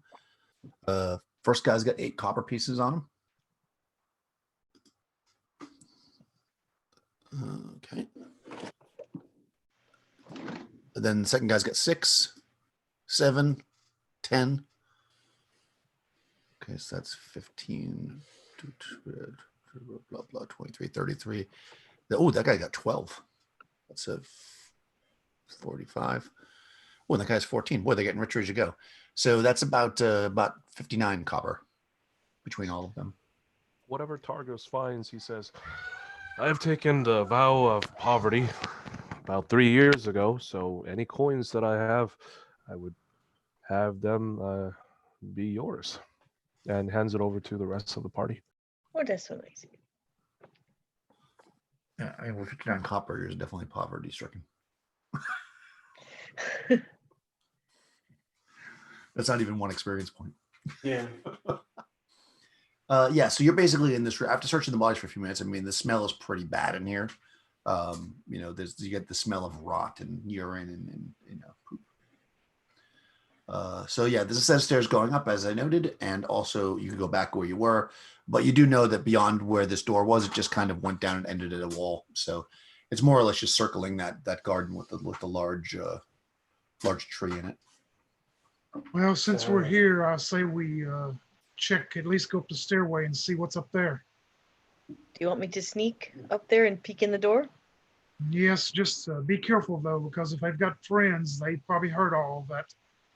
All right, Daniel, I will use the dungeon chance of detection. Okay, I mean it's at least the stairway is pretty dark. Do you want to creep up there with no light source? Because that's what you'd have to do to sneak. Pretty dark. Yeah, I mean you don't know what you'll find at the top, but the stairway itself is dark. Can I use my lantern and kind of shield it a little bit in my cloak or something so it's not just so bright? I mean, you can, but then, I mean, you can't. If anybody's looking in that direction, they're going to see light. You're gonna see it. Targos says, I heard from Father Tyrael that once long ago, a party of brave heroes were slain by a column of fire while going up a long set of stairs in an island. Is that the one where there was like a golden dragon and all that? I don't believe that. I don't believe that legend. I think it might be the same one, yes. Yeah. So basically what that means is that you can, if you make your success, but you have the lantern with you, then you'll be quiet. But if they happen to be looking in that direction, they're still going to see the light. So it's kind of up to you how you want to do it. Because if you don't take the lantern and it's dark up there, when you get up there, you won't be able to see anything. So, Right. It's kind of like options. I'll try it, even with the lantern. Just Okay, be fair enough. careful. Fair enough. Okay. Yeah, you make your way up the stairs. They are stone. It's pretty quiet as you get up there. And you're basically expecting that there could be something up here, so you're kind of creeping and kind of moving up. Mhm. And when you get to the top, you are immediately greeted by who are charging in your direction 2 dogmen. They kind of they see you immediately as soon as you're kind of at the doorway, and they run around. You practically run into them. Okay. You get one quick second to kind of see that this is a large kind of a large-ish area that's L-shaped, kind of like what you were just in below, except it's above. There are open arches to the garden below, and you can see some of the trees, like branches and stuff, coming up through. So that's how you know it's the same garden. And it looks like there's a bunch of small, like rooms that are against the wall, possibly for sleeping quarters or whatever. But they seem to be torn down. So you're just looking at like basically straw, piles of straw where clearly some things sleep. But more pressing is that these creatures are about to attack you. So what do you want to do? Hey, Daniel. Yep. Just before we do that, I just want to say, Vonimo is going to put her sheath her sword, and she's going to grab her spear out of that dogman that she killed earlier. Just so I have it. So I want to let you know. Okay, fair enough. Well, I'm going to yell, yep, you're right. Dantai, there's more guys up here, and I will draw my sword. Okay, cool. So if I do that, though, I have to drop the lantern. So I'll set the lantern at my feet so I can draw my sword. Argos is going to yell out. He's going to say, there's not enough room for all of us up there. Retreat so that they would chase you down. We could surround him down here and attack. Yeah, I meant to say I'm gonna like fighting retreat back down the stairs as I pull my mace. Or sorry, sword. Okay. Well, I mean, if you pull the sword, you have to put the lantern down, which means that you'll leave the lantern at the top. Okay. Fine. I'll pull the mace. Well, no, it's up to you. I just want to be clear, so that way when you're at the bottom and I'm like, you don't have a lantern, you're going to be like, what? Yeah, no, you're right. No, you're right. I didn't think of that. I'll pull the mace, hold the lantern, and back down the stairs to where Oh, my you're going to friends go are. fighting retreat. Okay. Roll d6 for initiative. Okay. You got a 3. 2. Okay, so they can actually go first. So they get to you and they're both going to try to stab you in the face. Oh, but they miss terribly, actually. Nice. So yeah, that probably means they just can't. They think you're going to stay and fight, so they like kind of charge it where you were going to be, but you like step back and they And like, I'm short. clatter into the thing, and then you start making your way down the stairs swiftly. Okay, so is anybody casting? I guess everybody can be involved in initiative because you all know they're coming. Is anybody casting or using a missile weapon this round? How high are the stairs from where we're at? So the stairs are about 30 feet. 30 feet. Okay. Yeah. Yeah, I'm gonna. if they're at the, I'm sorry, go ahead, Tom. I was just gonna say that I would set up with a missile weapon. As soon as I see one come into vision, I'm gonna shoot an arrow at one coming down the stairs if they do. Yeah, if they're at the doorway, I'll definitely toss my spear at one. You won't be able to toss the spear. I mean, there's a 30-foot set of stairs. Remember, I said it's a stairway. It's not open like that. Okay. So you're looking at a hallway that's enclosed. Could And it's total dark too. Yeah, with the halfling coming down, any missile weapon shot up is going to be blocked by the halfling for sure. Okay, can I move to the stairs once the halfling like gets down and like set a charge? Yeah, you can do it. Okay, I'm that's just what looking at your Monomo will move do here. So then. you're wearing chainmail armor, Orm? Magical chainmail, if that makes a difference. Orm, I'm asking. Oh, I'm sorry. Yeah, no leather. Sorry. Oh, you're in leather. Okay. Yep. So your movement is 30. So you can actually make it. So okay, so 15 this round. Yeah, you can make it to the bottom. So yeah, you guys can definitely. So just to if you win initiative, then you can get to the bottom and out of the way, and then you will be able to missile fire up the stairs at them if you want. Just so that's clear. Okay. I just want to make sure that was going by. So it comes down to you winning initiative or not. Right. Which who knows? You got a 3 again. So we're gonna do it again. Oh, 5. Okay, yeah. So you're able to do that. So you rush down the stairs because you can use your full movement now because you're not in combat, so you don't have to use a fighting retreat.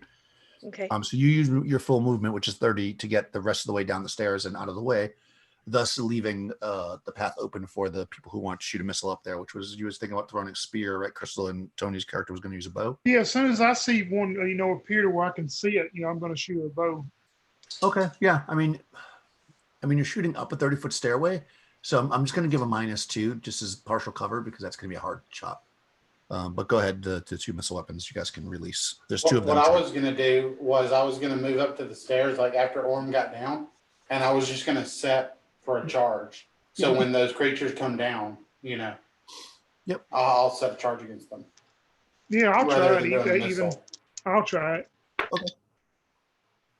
That's probably not gonna. No, that's not gonna hit. Okay. No, the -2 it won't. Nope. Yeah, their AC is 7. So you shoot up the thing, and I mean, it's just a hard shot. They're small, and they're basically down on all fours now, charging, and they're rushing down the stairs. But you will get an attack on them first because you set your spear, so you can make a melee attack. Is the set of stairs wide enough for a bunch of them to come down at the same time, or Yeah. is it like one at a time? No, they're side by side. There's Okay. 2 of them, and you would imagine. I mean, there's only 2 of them, so yeah, because they're small. Go ahead, Tony. It's Crystal. I'm sorry. Okay, so I set my spear with a hits armor class 0. Yep. And does 3 points of damage against the one that charges into me. Yeah, perfect. So Nice. they come charging down, but one leaps at you, but you are able to lift the spear up and stab through it. The other one gets to the bottom, and the person standing at the bottom of the stairs is Tony, so you're going to get attacked by that one. It rolls an 18. I feel like this die only rolls 18s and 3s. I feel like that's my most common rolls. I mean, it could be. So yeah, and it's doing its bite, which is a D. That I'm assuming that helped hit you. An 18 is going to hit. Oh yeah, I'm AC 5. Oh yeah, definitely. It does a D4 for the bite, so 3 points of damage. All right. As it kind of leaps on you and bites into you. It probably doesn't knock you over, but it kind of like maybe hit your side or whatever, or your leg, or bites into you because it's not that big. And you kind of step back. You guys hear a rustling sound out in the outer hallway. The way we come, you mean? That's right. All right. Okay, so currently there's only one that's alive, the one that's bit into your leg right now. But you do hear a sound outside. Could I attack? Yeah, if you want to use a melee attack, you can. Sure. 17, so that's armor class 1. That's a hit. 6 points of damage on him. Yes, this one jumps down and bites into the fighter, but you smack it with the mace and it falls dead. And can Deborah also attack? You could, but everything's dead. So Oh, okay. Sorry. it's dead. You can.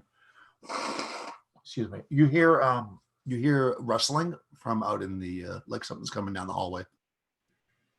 What is that coming, Orm? It's coming from the hallway for where we came, right? Out in the courtyard area.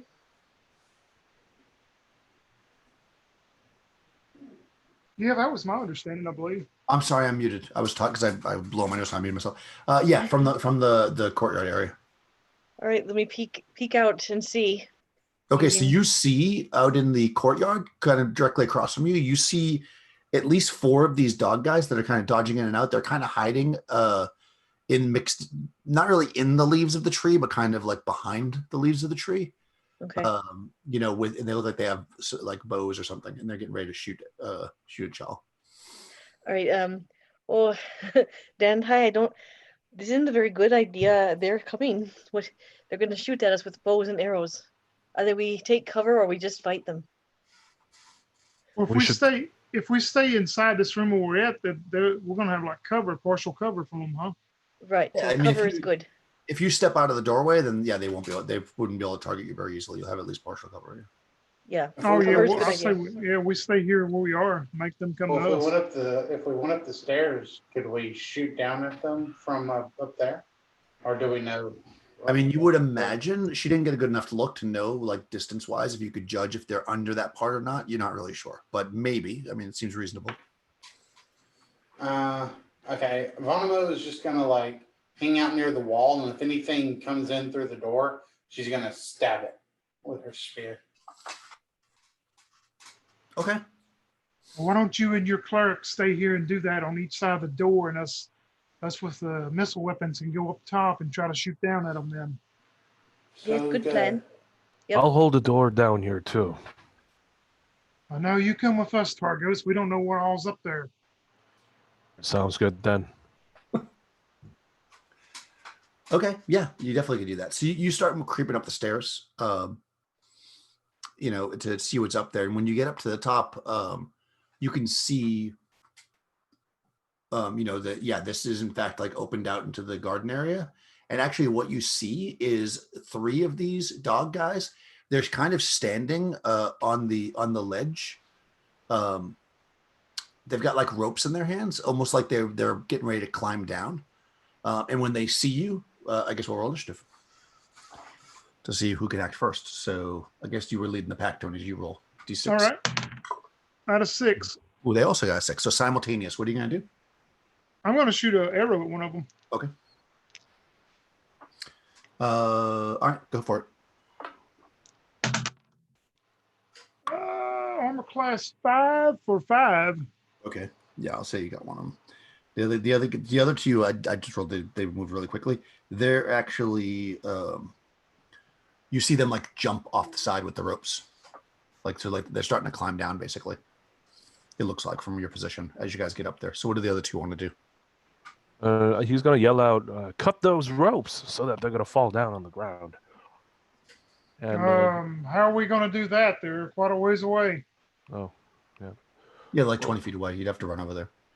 Yeah, he's gonna run over there and try it and see whether if we could just unravel it and chop it off or something.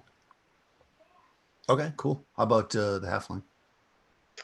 Well, I stayed downstairs, right, with the door, and Vanimo was on the other side of it, and we're kind of peeking out the door. Can I see where they dropped down? Can I see them at all? No. Okay. Okay. I thought you were upstairs. Okay. That's Yeah, fine. I thought. Don't you have a missile weapon on? Oh, I'm sorry. I thought you and Targos went. Okay, Yeah. I was. Well, okay. No. I will run up and I will. Can I run to the edge and shoot down at them? Yeah. Yeah. You can do any of that. That's what I want to do. Okay. Fantastic. That's Right. exactly the right thing to do. Why not? Do you run to the edge? Okay. That seemed like a good idea. Oh, dang, you're killing me. Quite literally. No. I would never ever do that. As you get to the edge, you see these things have like leaped just past the edge. So you like there's like a little like smaller area over there, like almost like a scaffolding that they Okay. jumped onto. And when you run to the edge, so they didn't actually jump down, they ran to the scaffolding. They jumped to the scaffolding, I should say. When you reach over the edge, some of the branches from the trees that they had jiggled, they're using like sticks to jiggle them, reach up and try to grab you. The two Well, of you. didn't we? I thought we had an initiative too. Didn't Arm get to shoot? Yes, you can. Sorry, go ahead. You can shoot first. Okay. Thank you, Jordan. +3. So hits armor class 5. That hits. Okay. My bow. So that's 7 points of damage on one of Oh, them. nice. All right, yeah, dead. Oh, So you basically, so one is clearly dead. One tried to do the jump and got. You actually see the one that Tony's character shot, like caught in the tree. Then the one did make the leap over, but you were able to. I'm sorry, 6 points of damage. I forgot the +2, or it's only +1 to hit to the So it's extra dead. right. Yeah, no, it's dead. They only got 2 hit points. So basically, this one jumps across. Two of them jumped across, and they like picked up sticks and they like jiggling the plant to try to get it to activate, basically. Okay. And as one's doing it, you run up and shoot it with the bow. You don't have a missile weapon, do you, Young? I do not. Okay. Okay, so you really can't attack it because there's nothing unless you want to cast. Well, you can't move and cast. So, Yeah, he's got nothing to cast. Grab you guys. Daniel. Yep. Do I see the halfling like get grabbed by these tree branches? No, it's too high. Okay. It's up at the top. Okay. No, from where you can't see anything because you're looking basically. There's like a 25-ish feet between you and the opening where the other guys are hiding, and Yeah. this is above that. So no, you don't see that. I was wondering if I could see them like jostle the tree branches and do that because I had an idea if I could have seen that, but No, I don't think so. I mean, you probably see the tree moving, but you have no idea why because you wouldn't be able to see them. They're above you. okay. Okay, so I didn't decide who was gonna. Okay, so this is gonna. Okay, who's the second person? Orm. Yummy. Oh, your tiny halfling body gets grabbed by this tree. The branches reach up and grab into you. And Okay. there's like little thorns on them, and they're not little, I guess. They penetrate through the openings in your armor, and you take damage. Okay. You take 3 points of damage at that. 3 points. 3 points Okay. of damage. The branches are wrapping around you, and you feel almost like needle-like thorns stick into you. Okay. And you must now. Oh no, these aren't that one. Okay, one of the actually make a saving throw versus paralyzation. Versus paralysis. Got it. Yeah, paralysis. So that saving throw is 12, and I rolled an 8. Okay, so you failed. One of the leaves wraps around your mouth/nose, and you are beginning to suffocate. Okay. Young's character with the heavy armor, it only rolls a 3, so it misses you. It latches against you, but your metal armor is way too thick for this plant to go through. But you do see it grab your halfling friend, although you're still up there. It didn't pull you over or anything. It just is like wrapped around like your because you're so small. You like ran to the edge, shot your bow, and then this like branch came up and stuck on your face. Yep. Yeah, so you're kind of like Like a face hugger from Alien. exactly, except it's a giant tree and it's trying to actually because you're so small.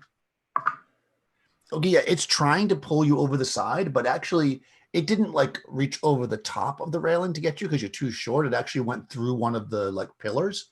So it actually is pulling you, but you can't go through. So that actually saved you. Nice. So you're not getting pulled over yet anyways.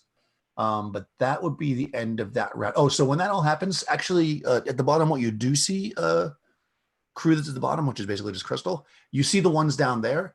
You can't really see them because they're kind of hidden, but you see them scurry away. Like they're retreating, basically. You could maybe throw your spear, but it's going to be -4. No, I won't waste time with it.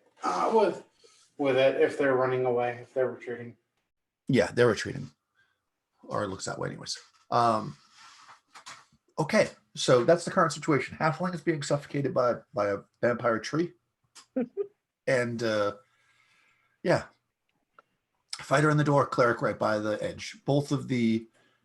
Two of the three dogmen are dead that were on the scaffolding. The third one, it looks like he's going to try to climb down the other side away from the tree as soon as he has an opportunity. But it is now time for initiative. So I guess we'll keep having Tony roll because in this combat. I had a 3. Okay, you got a 2. So And also, question: would we know if we hollered back down the stairway? Would Van be able to hear us from here? Yeah, they should be able to hear you if you yell really loud.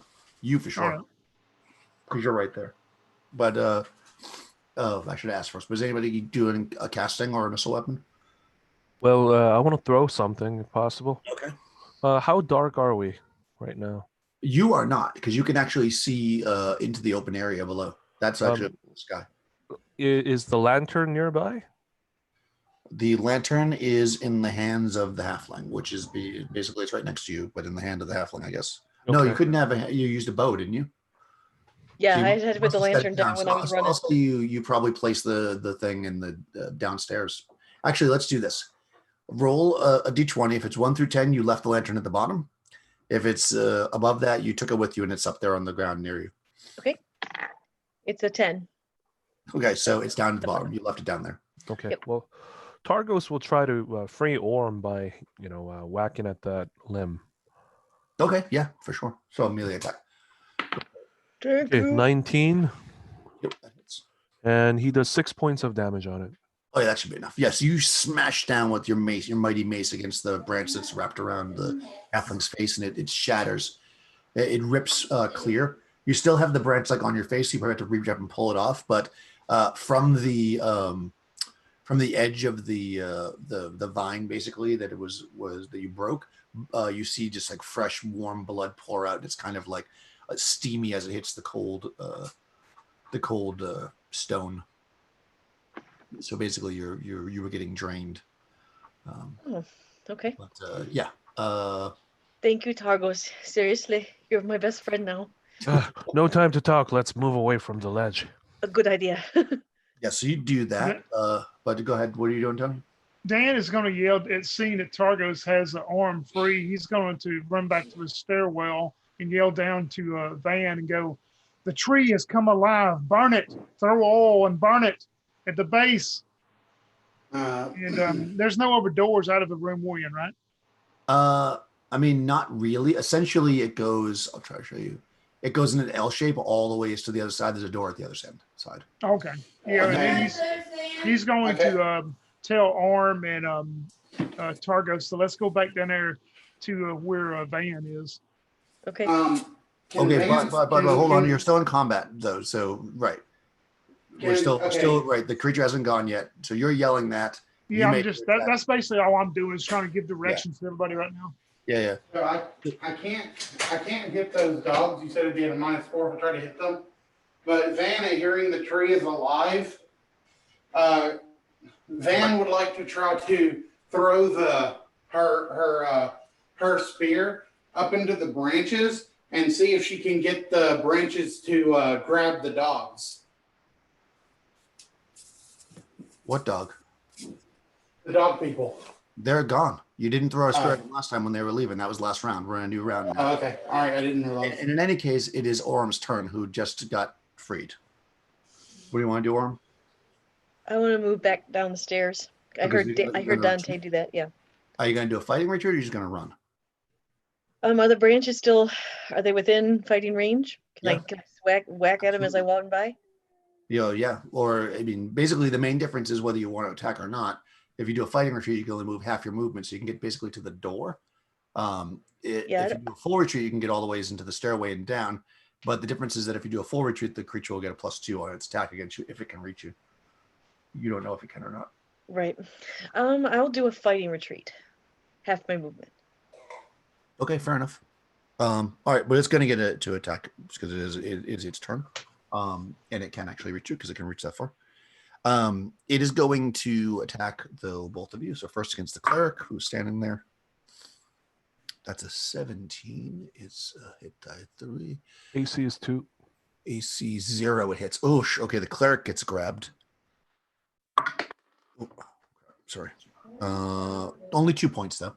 It grabs you at a weak spot in your armor. Make a saving throw versus paralysis to see if it has you. Paralysis. Ooh, 16 against 12. Nice. Okay, yeah. So it just like rips against your skin and blood shoots out and stuff, but it doesn't actually it isn't holding you across your mouth. And then it attacks the halfling who easily slips past, and you're at the door basically.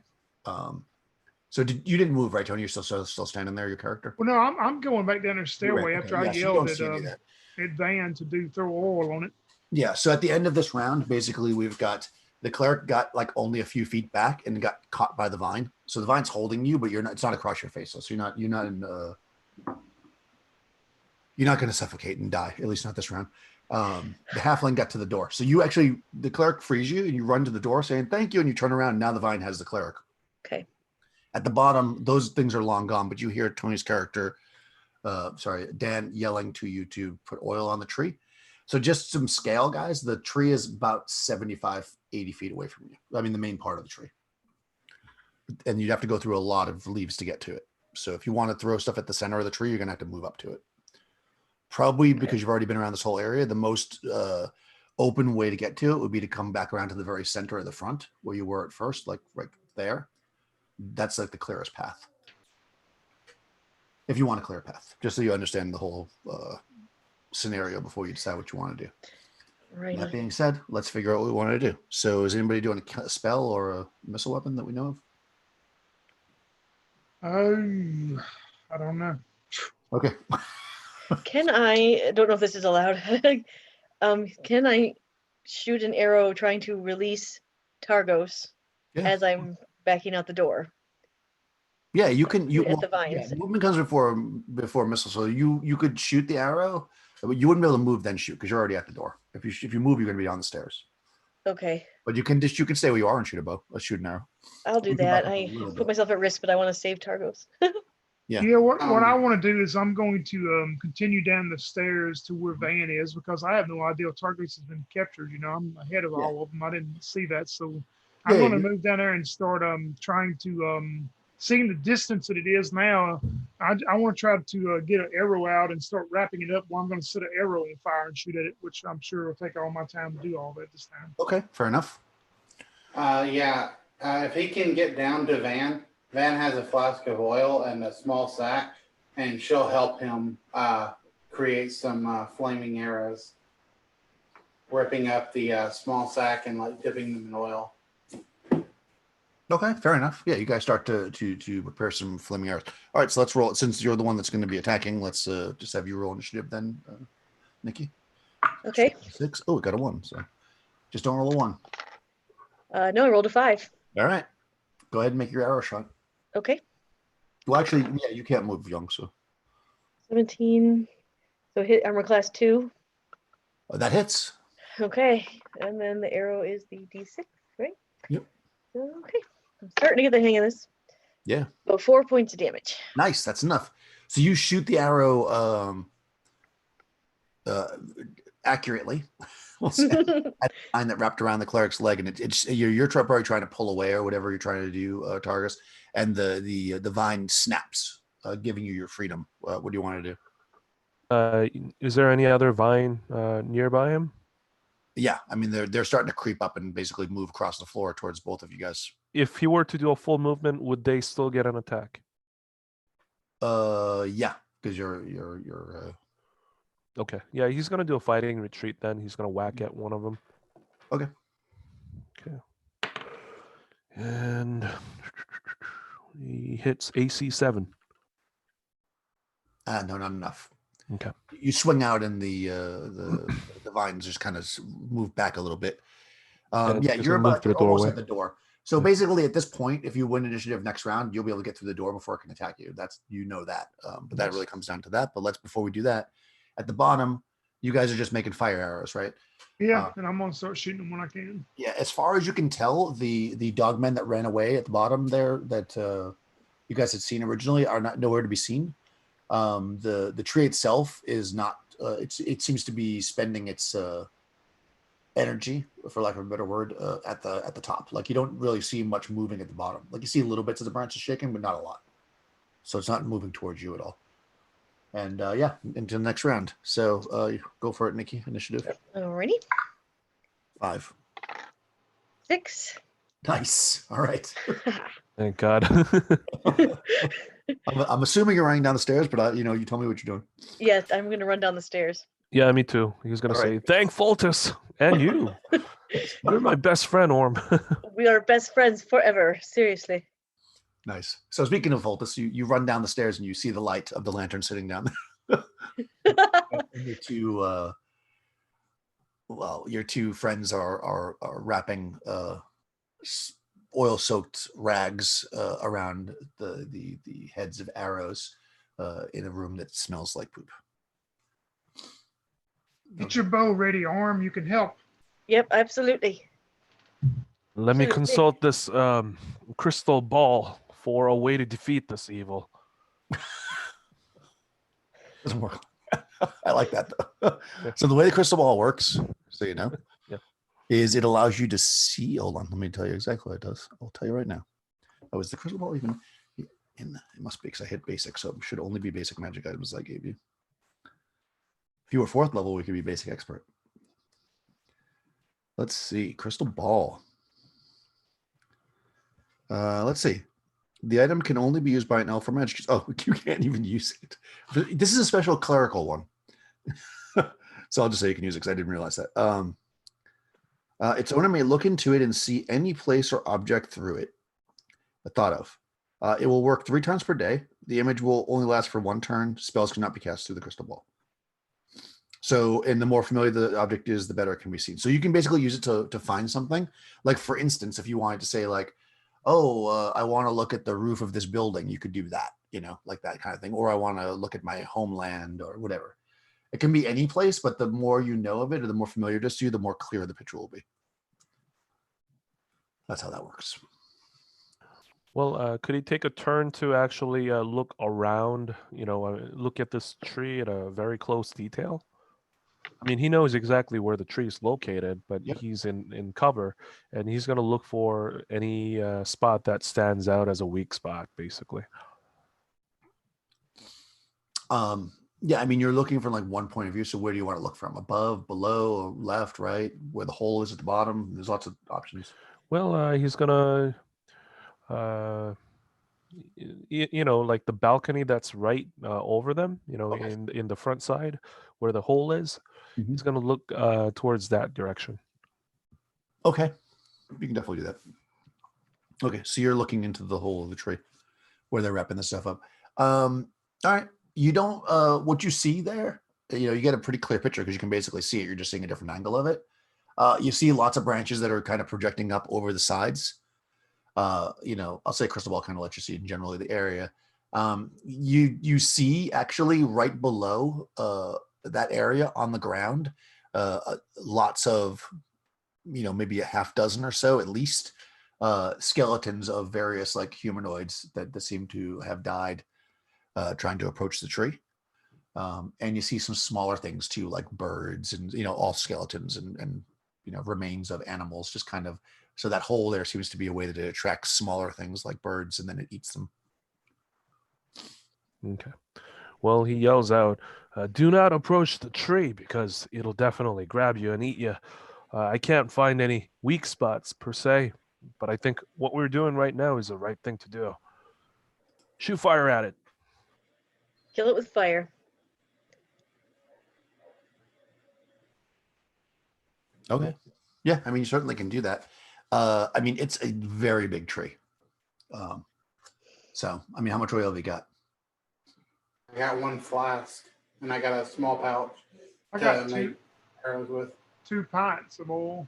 Oh, you still have a decent amount of oil. I mean, it's a big tree. You could light it up and get a lot of fire on it. It's going to take a while if you want the whole tree to burn away. I mean, you're talking about hours and hours to burn a giant tree. I mean, it's a huge tree.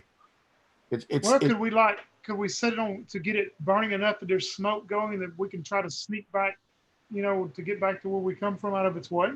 Oh yeah, for sure. I mean, you can shoot it. I'm just saying, if you want to wait for it to burn up, it's going to be hours and hours. Because I mean, the tree. Imagine the tree is probably like 10-foot diameter. Oh yeah, yeah. Yeah. So I mean, because that's the Oh, best yeah. thing we need to do is to try to get out of here. Because we don't want to be. We're not stupid to go on further in. So Yep. Mhm. Yeah, it's like one of those Olympic Peninsula old growth forest trees. yeah. Yeah, So you could basically, I mean, just from from where you can perceive. Yeah, if you were to shoot the branches that are near, like let's say you wanted to shoot some of the thicker branches that are over by where you are, you could probably burn those back a bit to get back the way you came, for sure. You do know that there's a door over here on the other side of the tree, so if you were to burn these back, that might give you enough, depending on I'll do a couple rolls to see if it be burning back the branches enough over there. You might be able to get over through to that door. You also saw there was a set of stairs and a door over here too. That's an unexplored area that's not near the tree if you don't want to go near it. which way did the dogmen run back towards? They ran back towards that door that's in the back. There's Oh, okay. probably something cool back there. Or deadly. Or both. Well, the only thing though, if we go further in, we may have a harder time getting out of here. It's up to you guys. I will go with what the group decides. Yeah, at this point that you haven't seen the dogmen resurface. It was supposed to be you spend a turn or so getting all these oil rags together. So you've got, let's say, I don't know, a dozen, let's say, arrows that have good soaking oil on them. Well, I mean, we could head up towards the top and maybe, shoot the arrows towards the middle of the tree. Maybe get it to be a little defensive or something, so we can. Well, you didn't see what happened up there. The trees already grabbed hold of Targos' arm, and it paralyzed the arm up there. I don't think we all want to run up there and get caught and paralyzed. Dante is right. Whichever way we go, we're gonna have to face those tree limbs. Hmm. We could try to distract it. Maybe we could grab one of these dogmen corpses and chuck it over to the courtyard so that it would go after it. Good idea. That's strange that the tree was not grabbing them. Yeah, you're right. Maybe they have some kind of deal with it, Yeah, or maybe they know how to move around it without getting you caught. actually weren't really on top. Who went to the edge? The Orem and Targos. Targus, right? You guys both roll 4d6 under your wisdom to see if maybe you have any insight on that.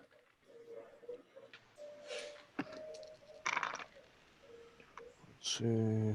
Nope, that's a definite failure. Yeah, no failure. Yeah, I mean it's weird. You're like, I don't know. Well, I'm going to try something if I can.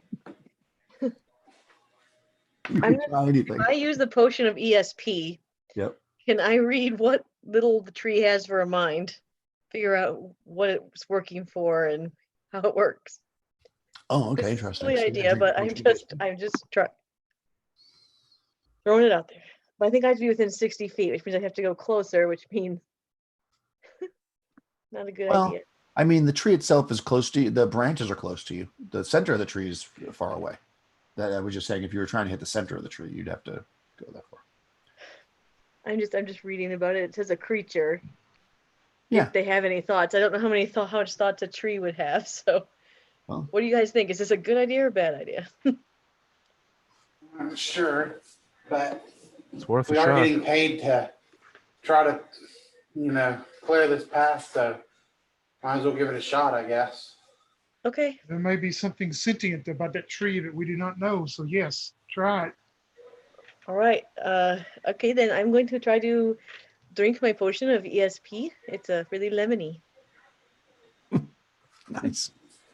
All right, yeah. So you drink the potion of ESP, and you spend the turn kind of concentrating to see if you could pick up some thoughts in that general area of the tree.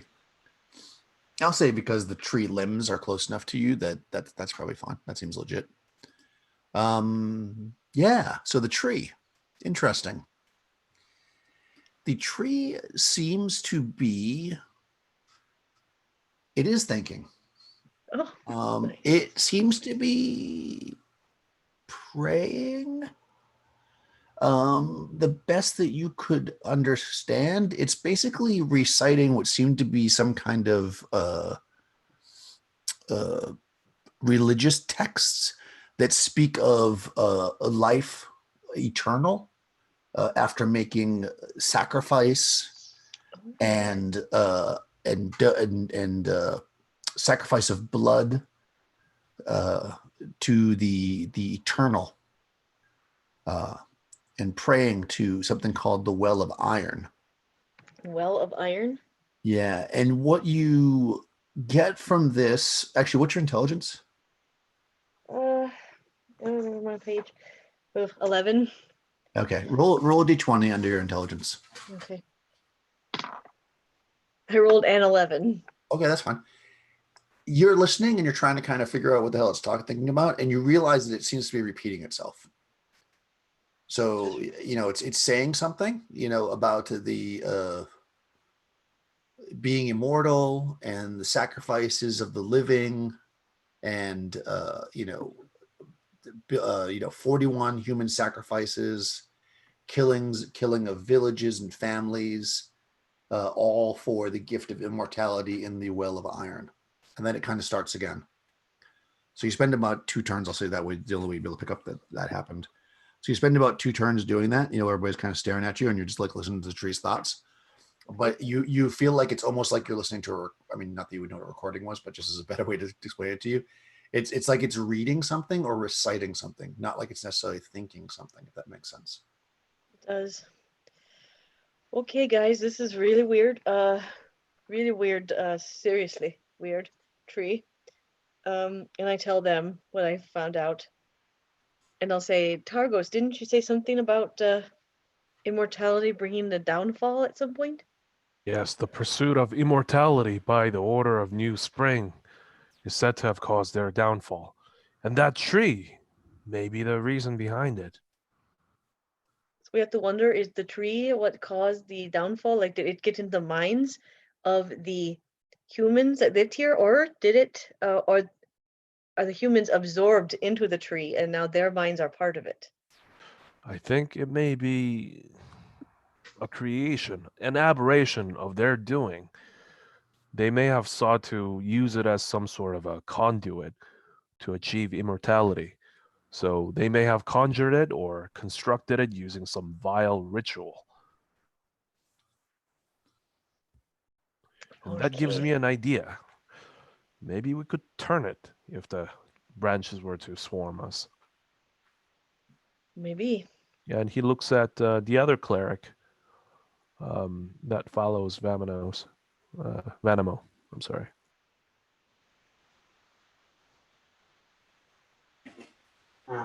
Sure. Yeah, I mean, be worth a try, I suppose. Deborah will say. But how do we get out of here? We got to reach the bottom of that spring if we're to try to remove that evil.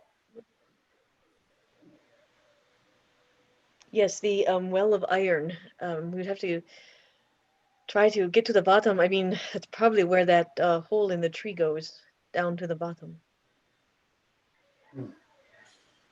Well, I have something that might be able to get one of us over there, but wouldn't really help for the rest of us. Maybe we should try for the door in the back. Maybe there's stairs going down somewhere. I don't know. Try and run for it? And we could set it on fire to distract it, like we said, and then run for it. But that's just, Yeah. but as Dan Ty said, that we might not survive it. Well, Yeah, oh, go ahead. the dog men, are not they're not as intelligent as we are, but they're intelligent enough to know some things. And if they run to the back, I think they probably have another way out of here. How many dogmen bodies are there? There are like 4, right?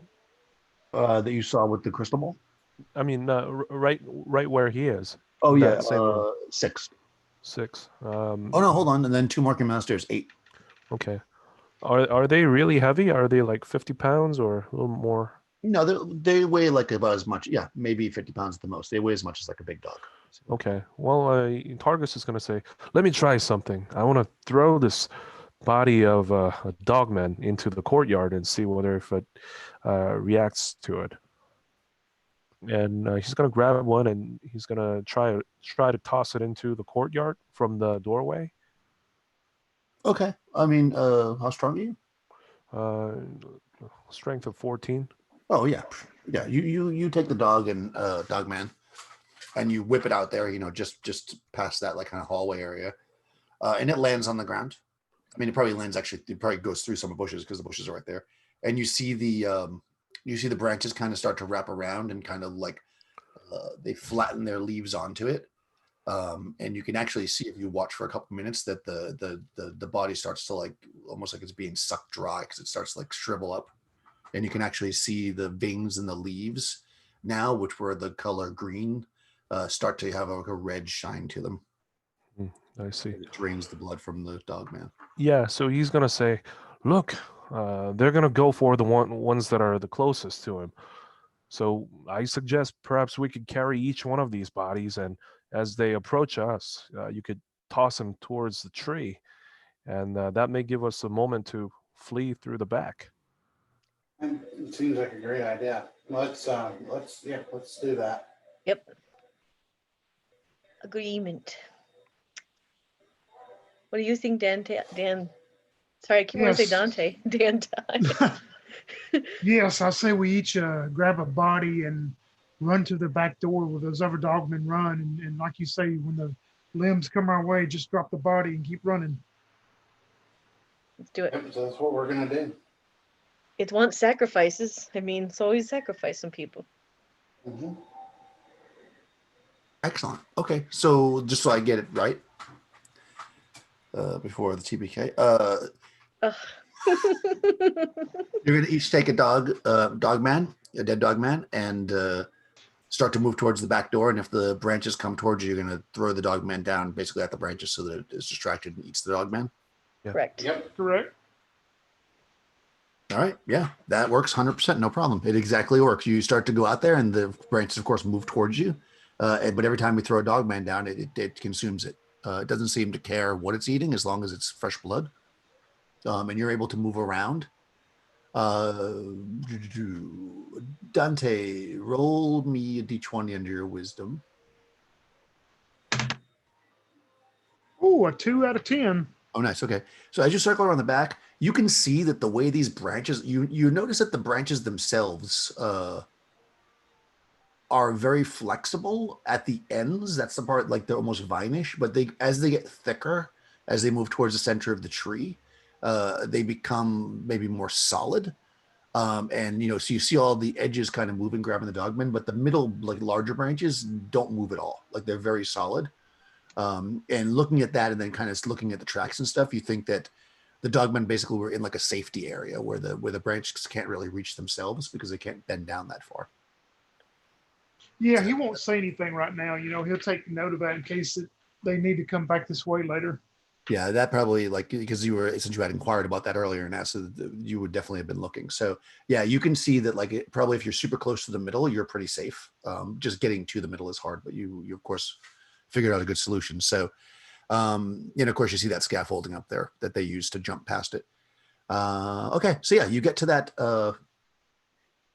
door, and what you see in here is this white area in the center on the other side of the door is basically a huge hole in the ground. The gray is basically what remains of the floor. You can see on the wall an icon that the cleric would probably recognize as the spring people, the new spring religion symbol. Out of its mouth is pouring water. And if you just take a quick peek down, into the hole, you see that there's a room down there. It's dark, but you can hear water splashing as it's going down and filling some kind of space down there. On the left side, as we're looking at it, near the top of the screen, there is an altar that's in pretty good shape there. And sitting on top of the altar are two what look to be maybe like religious containers, like a large vase and a bowl, both of which look to be either silver or possibly platinum. It's hard to say because they're a little bit stained, with gems on them. Looking down into that hole, I mean, if we walk up to the hole, I mean, it's all dark. You can't see down. Yeah, I mean, you have a lantern, so I'll say you can look down a bit. It drops down about 40-ish feet. So just at the edge of your lantern light, you can see that there's a room below. That room is maybe a little bit more than 1.5 times the size of the room that seems to have the hole in the floor. It looks to be full of water. There's lots of pieces of, from the floor, of course, that collapsed, sticking up out of the water. And also you can see like what looks to be maybe some benches and stuff that are not completely submerged either. So, I mean, you could guess basically the water is maybe no more than about 3 or 4 feet deep. And no sign of the dog man. You don't see any dogmen. You do see, not directly below the door that you're at, but like kind of a little bit off to what would be your left. You see there's a door, like an opening, I should say, that goes into an area down there. So it looks like the space below is full of water, but it looks like it leads to another area below. I imagine the dogmen probably jumped and swam to their safety and fled.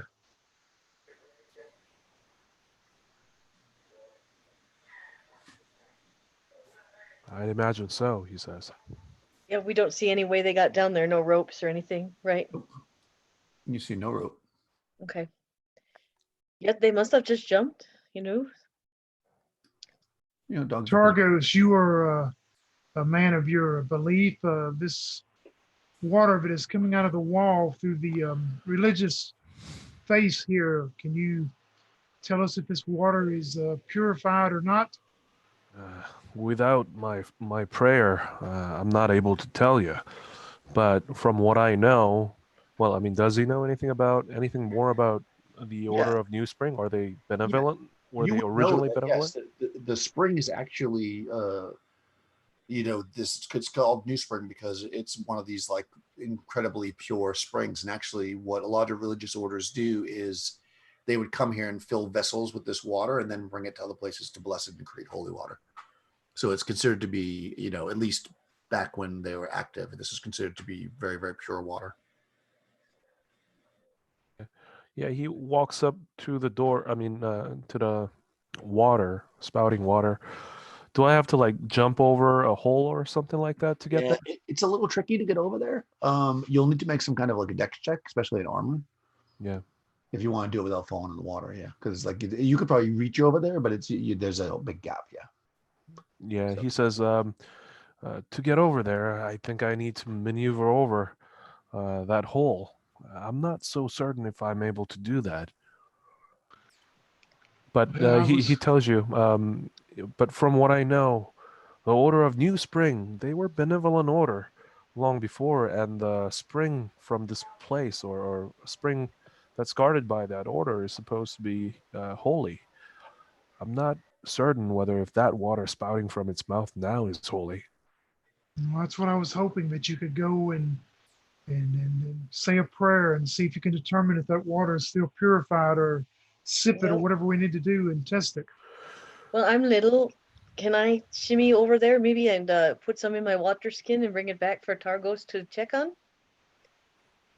Yeah, that sounds like a great Deborah idea. Would like to look at it as well, see if she can determine anything about it. Yeah, you're in leather armor, right? Yes. Yeah, and you're a halfling. Yeah, you should be able to get over there, sure. I will do the shimmy. Okay, yeah. So you work your way over there, and the water's pouring out of the mouth of this icon, and I guess you what are you gonna do? Dump out I'll pour out my water skin and fill it, or fill it with enough water that they could examine it. Okay, yeah. So you some of the water, you're filling it up. The water kind of splashes on your hands and stuff, and it's very, very cold. But not so much that you would take damage or that you drop your thing, but it's very cold. Okay. And yeah, you fill up the skin and you're able to kind of move your way back. Okay, I'll hand the skin to Targos. I mean, it's really cold, guys. I don't know. It's really cold. Makes my hands really cold. So just be careful with that.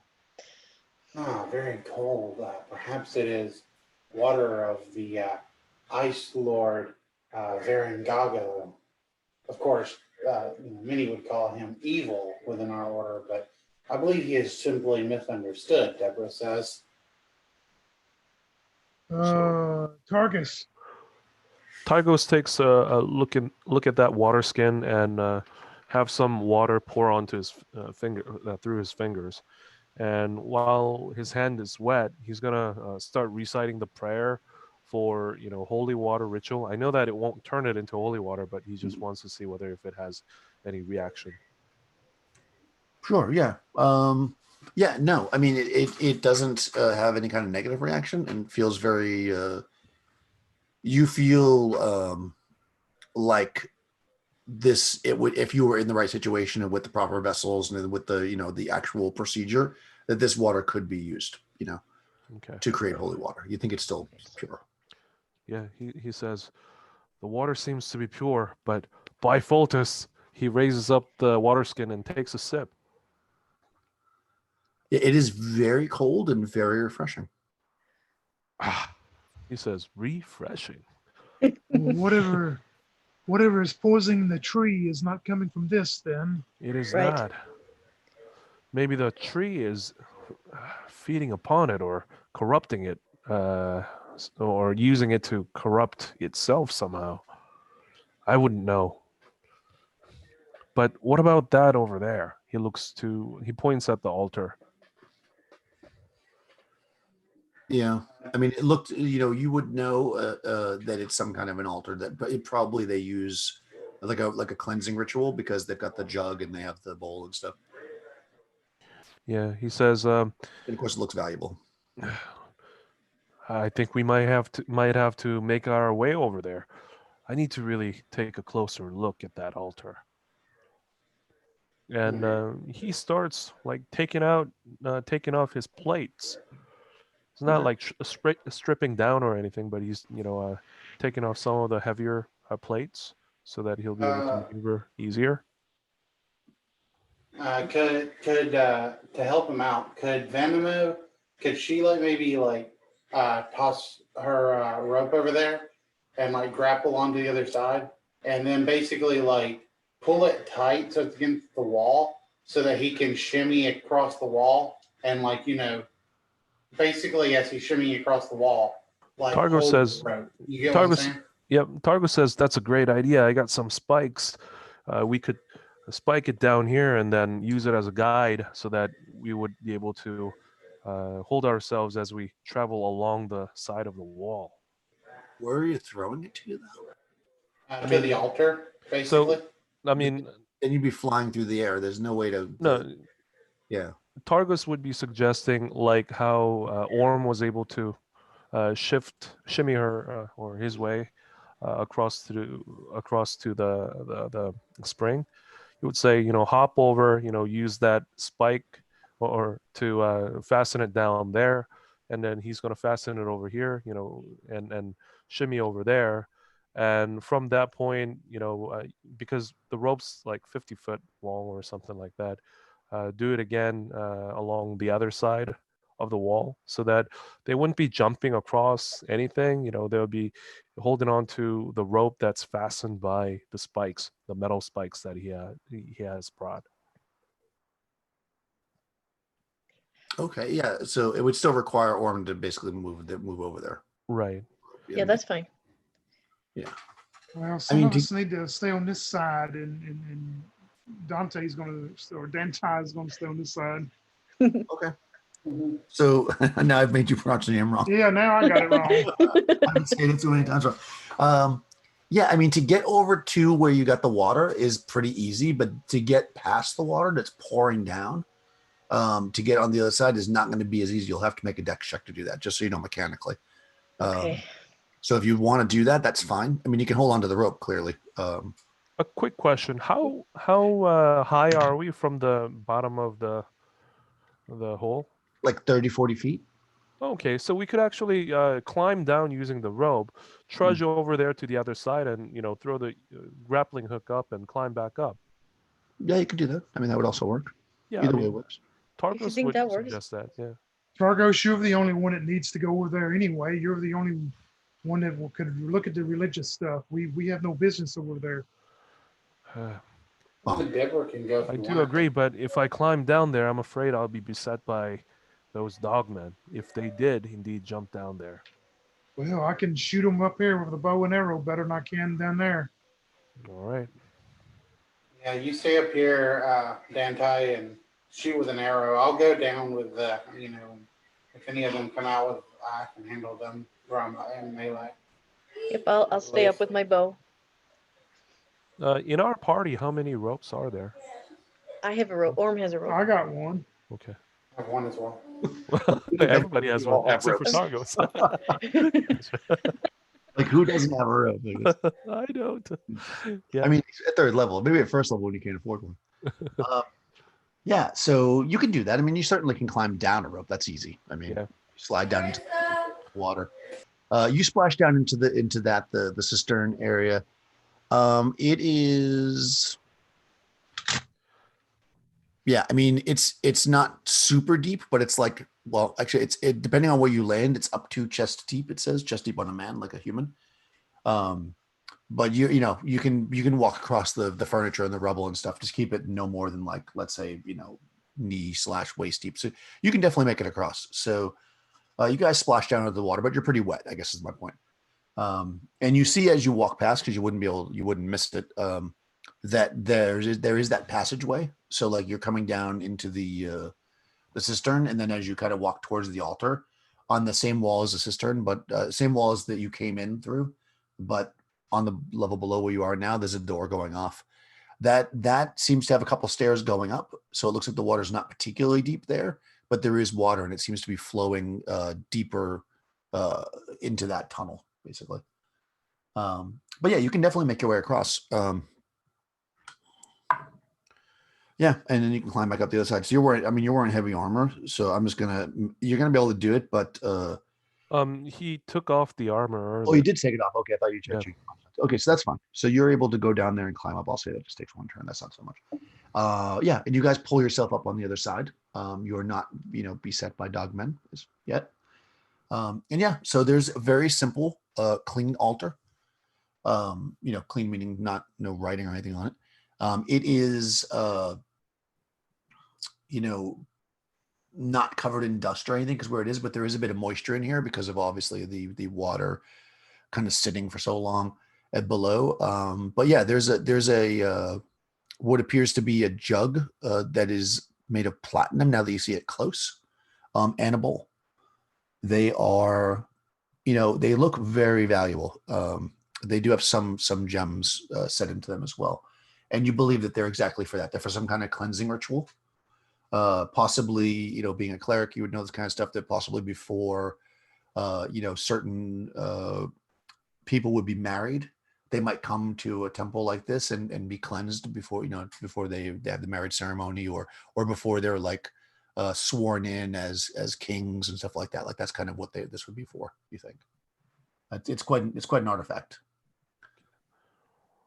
He pours the water from that water skin into it, and pour it out into that basin as well, and does whatever he knows, uses whatever he knows to make it holy, if possible.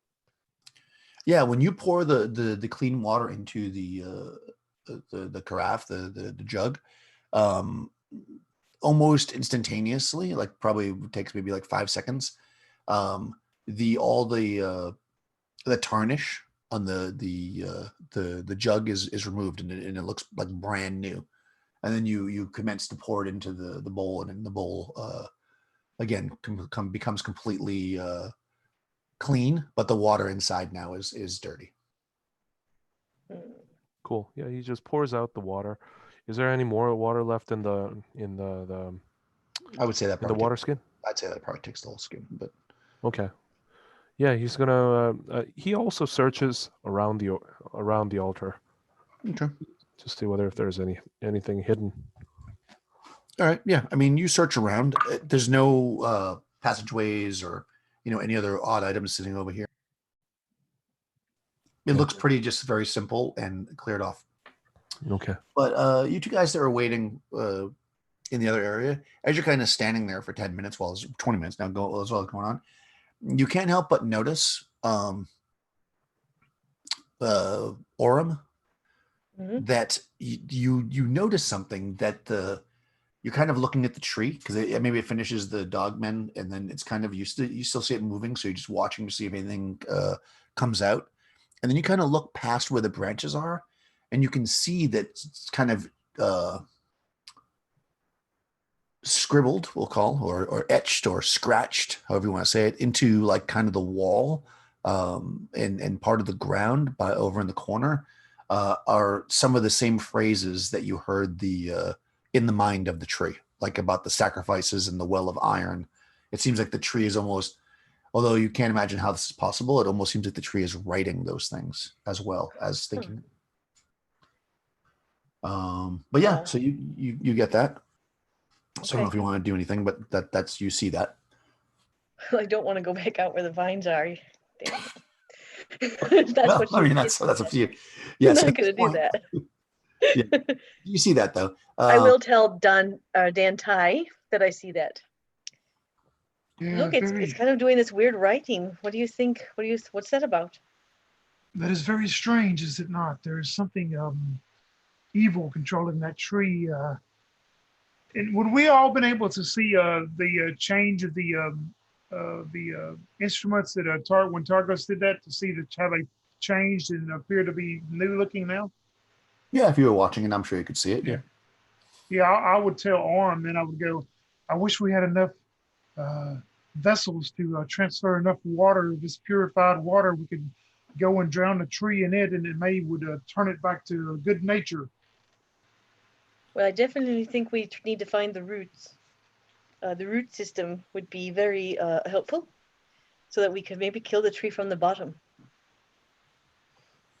Well, I say we all must go down then. We'll have to go down and continue.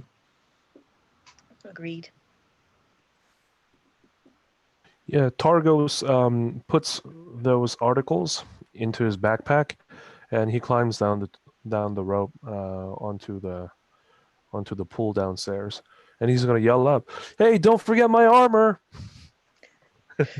Just toss it down here." Well, we should throw me up the water skin. I think we should fill all of our water skins up with this purified water that you totally-fied. Well, Targos points at the spring, because there's like a little waterfall that's coming down from the Yeah. hole. So he's gonna say, "Well, the water's down here. All the water down here is from there." Yeah, that is true. I still fill my water skin up top though. Okay. You can Yep. do that. And tell Van to also, her and her cleric. Yeah, I We'll mean, throw his armor at him. as long as the halfling or somebody in leather armor goes over, there's no check or anything. But if somebody in Yep. metal armor wants to do it, they got to make a check. So if you want to do everybody's water skin, that's totally fine. I will do that. Yes, we'd like to do that. Yeah, that Yeah, just yeah. by the time you do that, and you can definitely do that. And then I guess we'll all climb down into the tunnel to follow that way. It's gonna be cold. Ooh, so cold. Have you ever tried firing a bow with really cold hands? Yeah, you may have to shoulder ride the half because it's pretty deep. Yeah, I will surf on someone's back, I guess. Yeah, you're gonna have to be Yoda and take a backpack ride for a minute. But Okay. yeah, you end up It's almost painful how true it is to my real life. No, I'm kidding. I am really short though. so you're gonna fill the water skins, then you're gonna climb down. Okay, perfect. Wow. Okay. Yeah. So you come down into this room, and this is basically what you see. So you can see that like you said, that is pouring down, and they can fill theirs that way too, however you want to do it. You can see some stuff protruding up through the water, like parts of like some of them are benches and stuff that have tipped over. But the water is fairly deep in some areas, and by the time you get to this door, which I guess is where you're going, right? Everybody's pretty wet. It's cold, but it's not so cold that it's any. There's no negative mechanically, but you're cold and wet at this point. I mean, it's spring water, so it's cold. And you can tell the water seems to flow in the direction of that arrow that you can see right there. And like I said, when you go through that passageway, it's like up a few stairs. So at that point, the water's only like, well, let me see how deep it is. I think it's less than a foot, which is still deep for the halfling, but Yep. yeah, it's like maybe like a foot and a half. So yeah, it's pretty deep on you. It's like your waist deep. It's deep enough to even slow down like a human. Like if you were trying to run through it, it would slow you down. So you're basically moving about half speed, and sloshing, making a lot of noise. You are definitely in crypts, though. You would, any cleric or anybody. I mean, you're adventurers. You know what a crypt looks like. All along the walls, there's niches that seem to be, if you were to take the time to look, you would see that. But even if you don't look, you probably have an idea that there's bodies in them. So you see lots of them. Like the walls are basically covered with them, and they're not like fancy niches that have like doors on them and stuff. They're basically like there's like and you would know that some orders that are poor or whatever, I guess especially with our cleric that's a Gabao poverty, they just put the body in there and then they just basically take like bundles of cloth and just like stick it to close it up.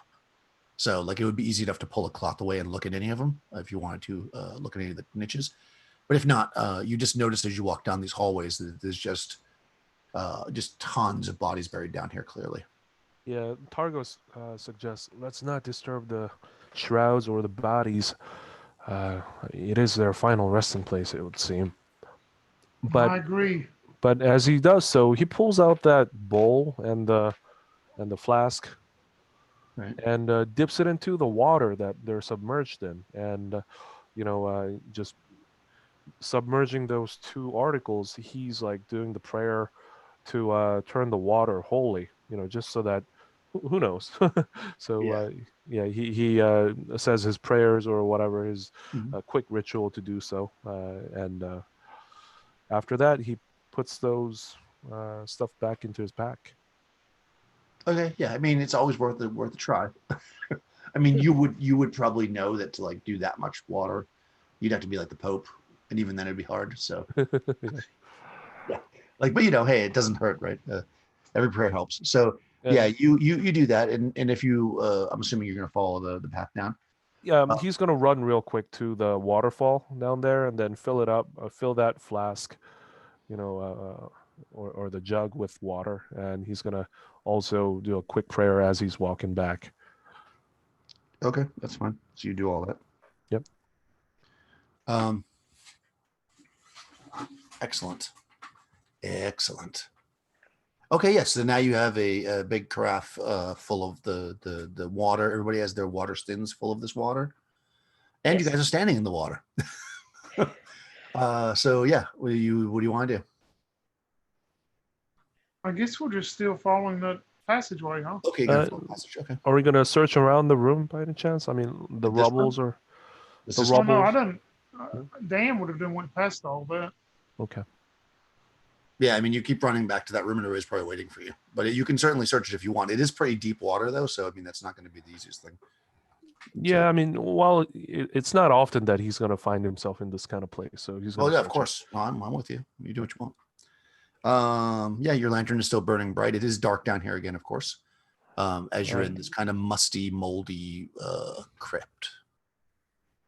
Let's see. Countless niches. I just told you that. Okay, yeah. So you follow it down for like maybe 100, 150 feet through the dark, sloshing through the water. It feels tight in here. You're probably single file for sure, even though you often walk single file, but you need to be in here as you kind of move forward through the crypts. You turn to the left because that's the only way it goes. Again, following the water. Every time you stop for a second to kind of listen and see if there's, like maybe as you get to the corner, you can hear that kind of, well, you hear of course in the distance the waterfall, and you can just hear the slow trickle of the water as it moves past you, because it's definitely going in a direction. It's definitely going the way you're going. It's not like it's basically running through.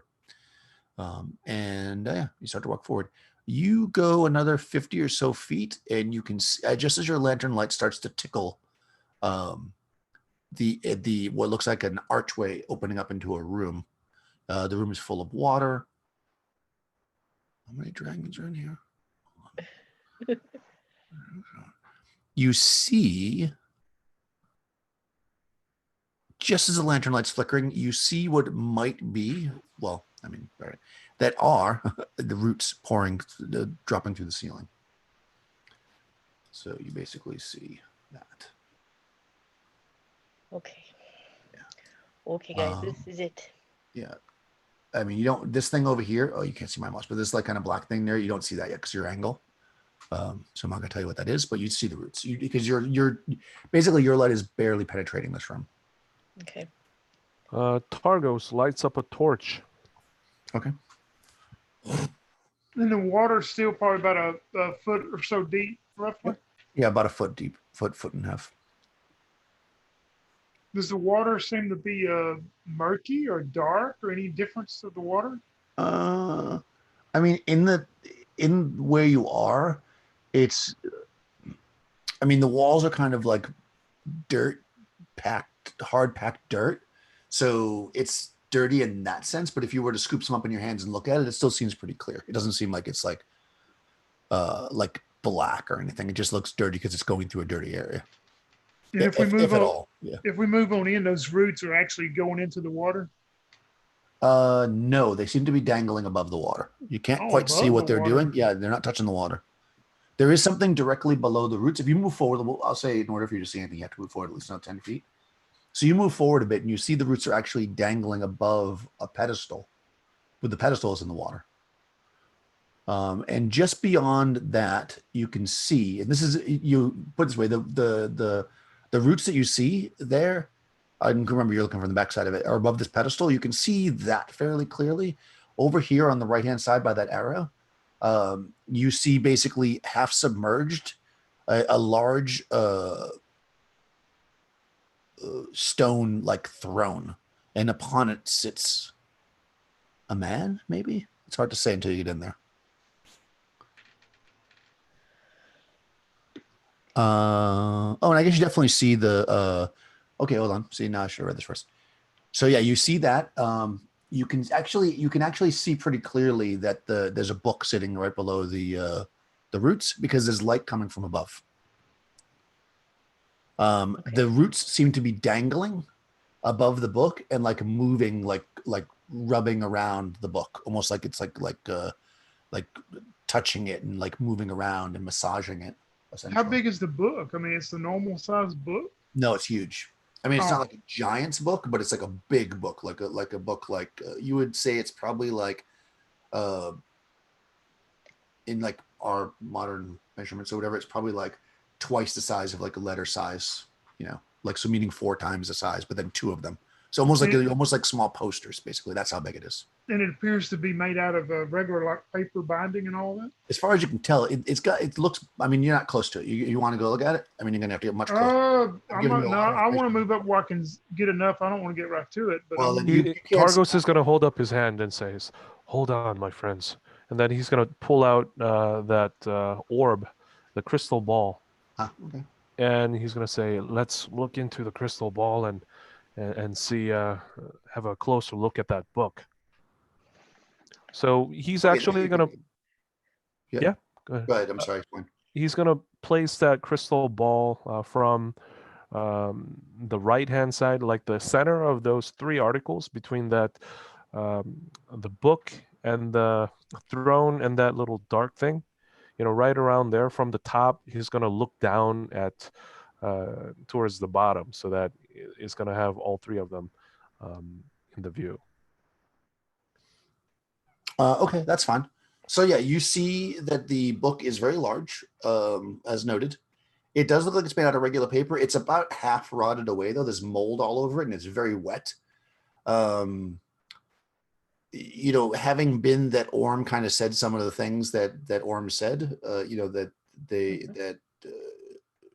they heard in the mind of the tree. You can decipher some of those words on the pages of the books about sacrifice, blah blah. The thing off to the right is a gong, and on the throne is a skeletal man covered in kind of like mold and moss, and that skeletal man just seems to be sitting there. And the book is just suspended up in the air, right? It's not No, sitting no, on no. anything. It's sitting on a pedestal. Oh, sitting on a pedestal. Okay. Yeah, you also see from the crystal ball that under the water, which is very clear. And this room, by the way, the is not dirt floors. You can kind of tell that because the light's coming through. Under the water is like a ton of like plates and forks and cups and stuff like that are all made out of, you imagine, silver. So there's like a fortune in silver stuff under the water. Yeah, Dan at Seeing Targos, showing us that on the crystal ball, Dan will go, well, I can try to shoot an arrow and set the book afire, and we can stop it that way, or one of us can run out there and knock the book off the pedestal. Perfect. I would say set it on fire. Whatever the knowledge that's contained within it can't be a source of a benevolent force. Hey, what do you Well, guys think happen if we ring the gong? Well, I say we all spread apart. I will shoot an arrow from here, and one of you go to the right, one of you to the left, and the other, stay here with me. And if something happens, it won't get all of us at once. I think if we ring the gong, it'll probably alert whatever the guardians that are roaming these halls. We may be drawing way too much attention to ourselves. Okay, that sounds right. Okay. I won't ring the gong. Well, you can stay on that side though, Arm, if you like. Yep, How I'll go many, that way. How many arrows could we light up and fire? I mean, you have a dozen arrows, but obviously you have no place to put them. If we get close, do you think you'll be able to hit that skeleton and the chair? Yeah, actually, unless you go right to the edge of the room, hitting the book with an arrow is going to be nearly impossible because of the way the angle it's at. The guy on the chair is more directly in the path. How close do I have to get to shoot the book? That's what I You want have to be basically right at the doorway. You'd have to be more or less in the room, just like a foot back, maybe.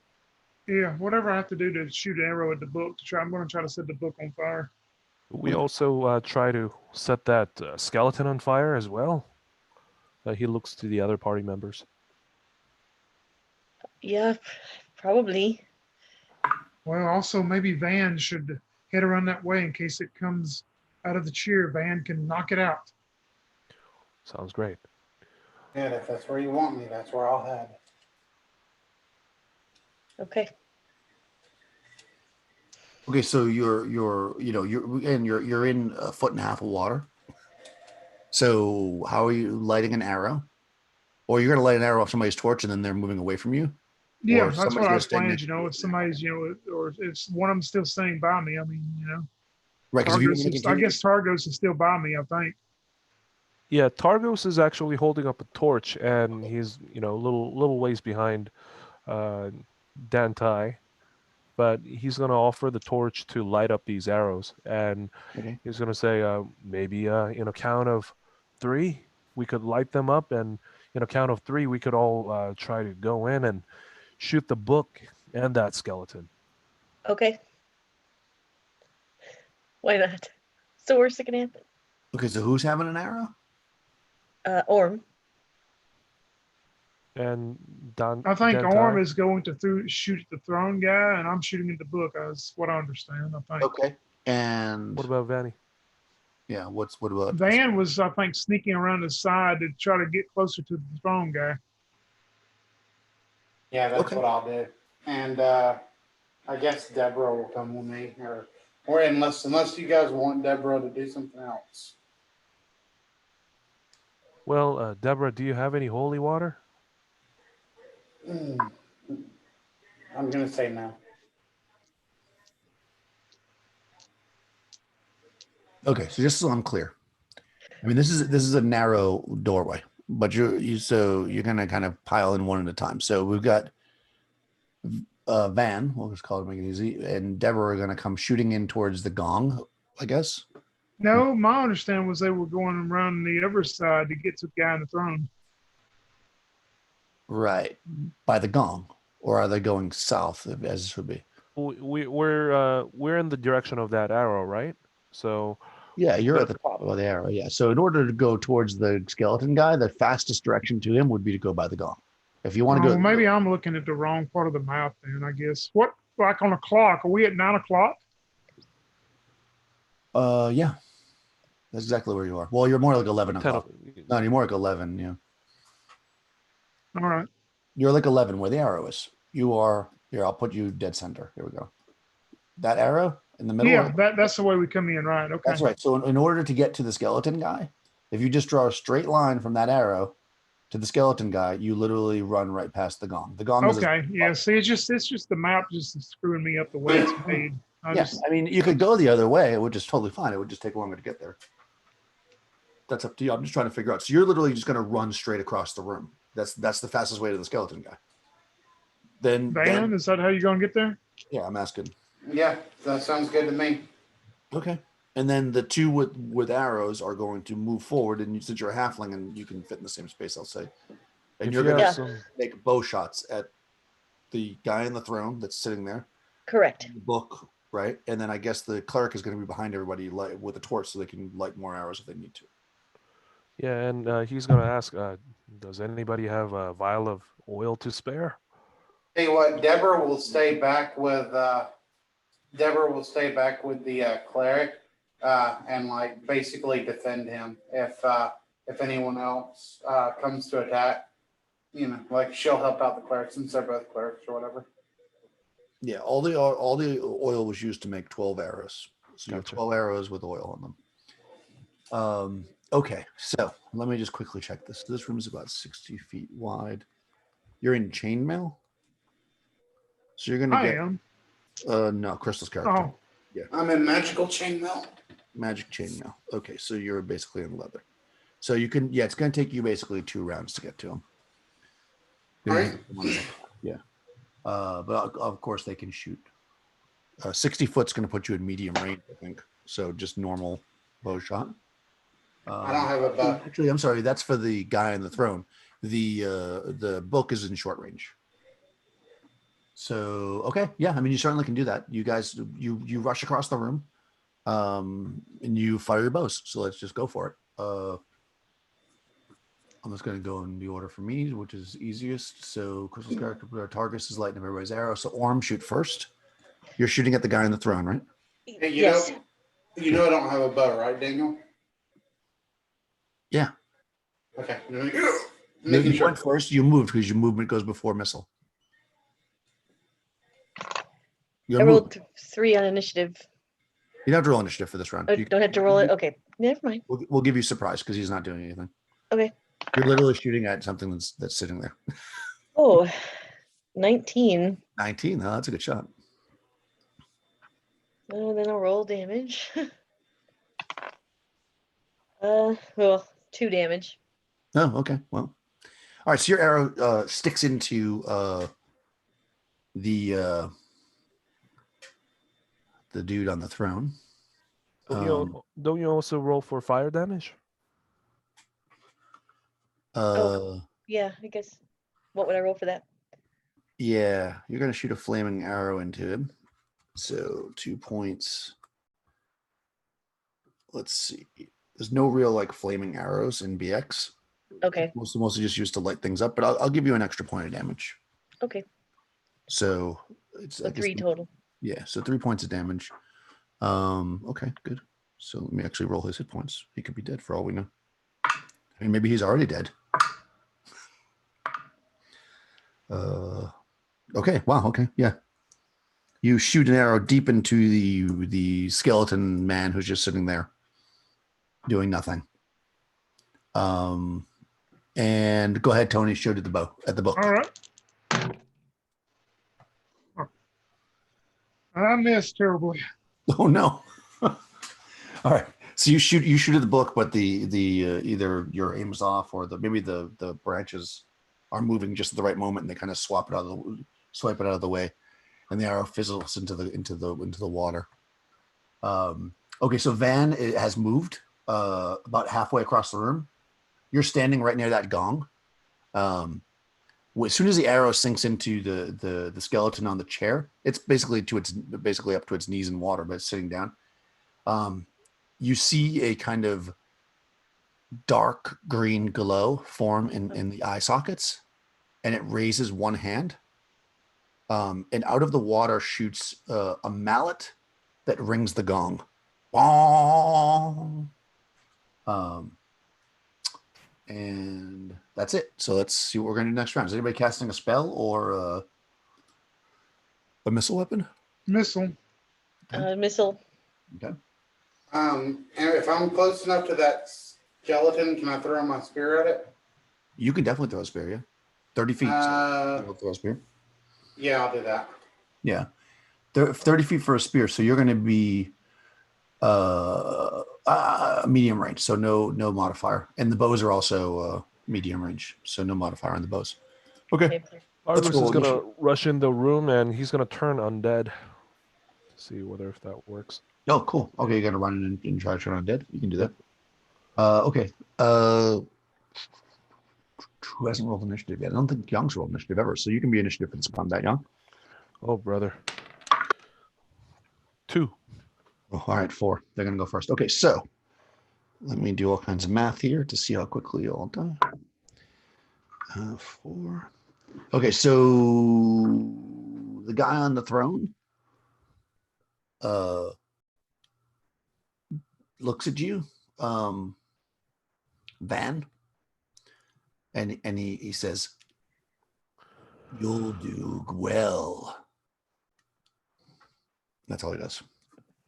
Okay, so missile, you're closest to him. I'm just going to go in order of distance. Hold on. Is it magic?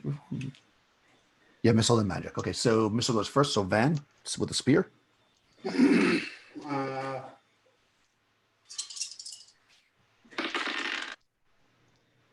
That would have armor class 0, armor class -1 actually. That hits. No 0, but either way. For 3 points of damage. Okay, yeah, the spear lunges into his body. You smell kind of an acidy smell, and the spear, which is kind of sticking straight out of him, kind of drops to the ground. Okay, then we'll pull her longsword. Okay, so 3 points of damage. He doesn't seem very happy with that, but he still thinks you'll do good. Okay, so missiles with the arrows. All right. Okay. Golly. Nope. You're still shooting the book, right, Tony? Yeah, I'm trying to shoot the book. I Alright, can't do it. You get a +1 because you're. Does that help? Believe me, it wouldn't have helped. Okay. How about? I rolled hits a 2 armor class, 17 Oh yeah, that hits for sure. for the skeleton guy, and I rolled Yeah. 4 points of damage. Okay, and then 1 for the arrow. Okay, yeah. Oh, okay. Wow. Okay. He is not happy. The arrow kind of flames up. He's wet and moldy, so the arrow kind of and then it kind of goes out. But you could tell that it definitely burnt him. And he's standing up now, pointing at Van. And let me just check something. Okay. Wow. Okay. So.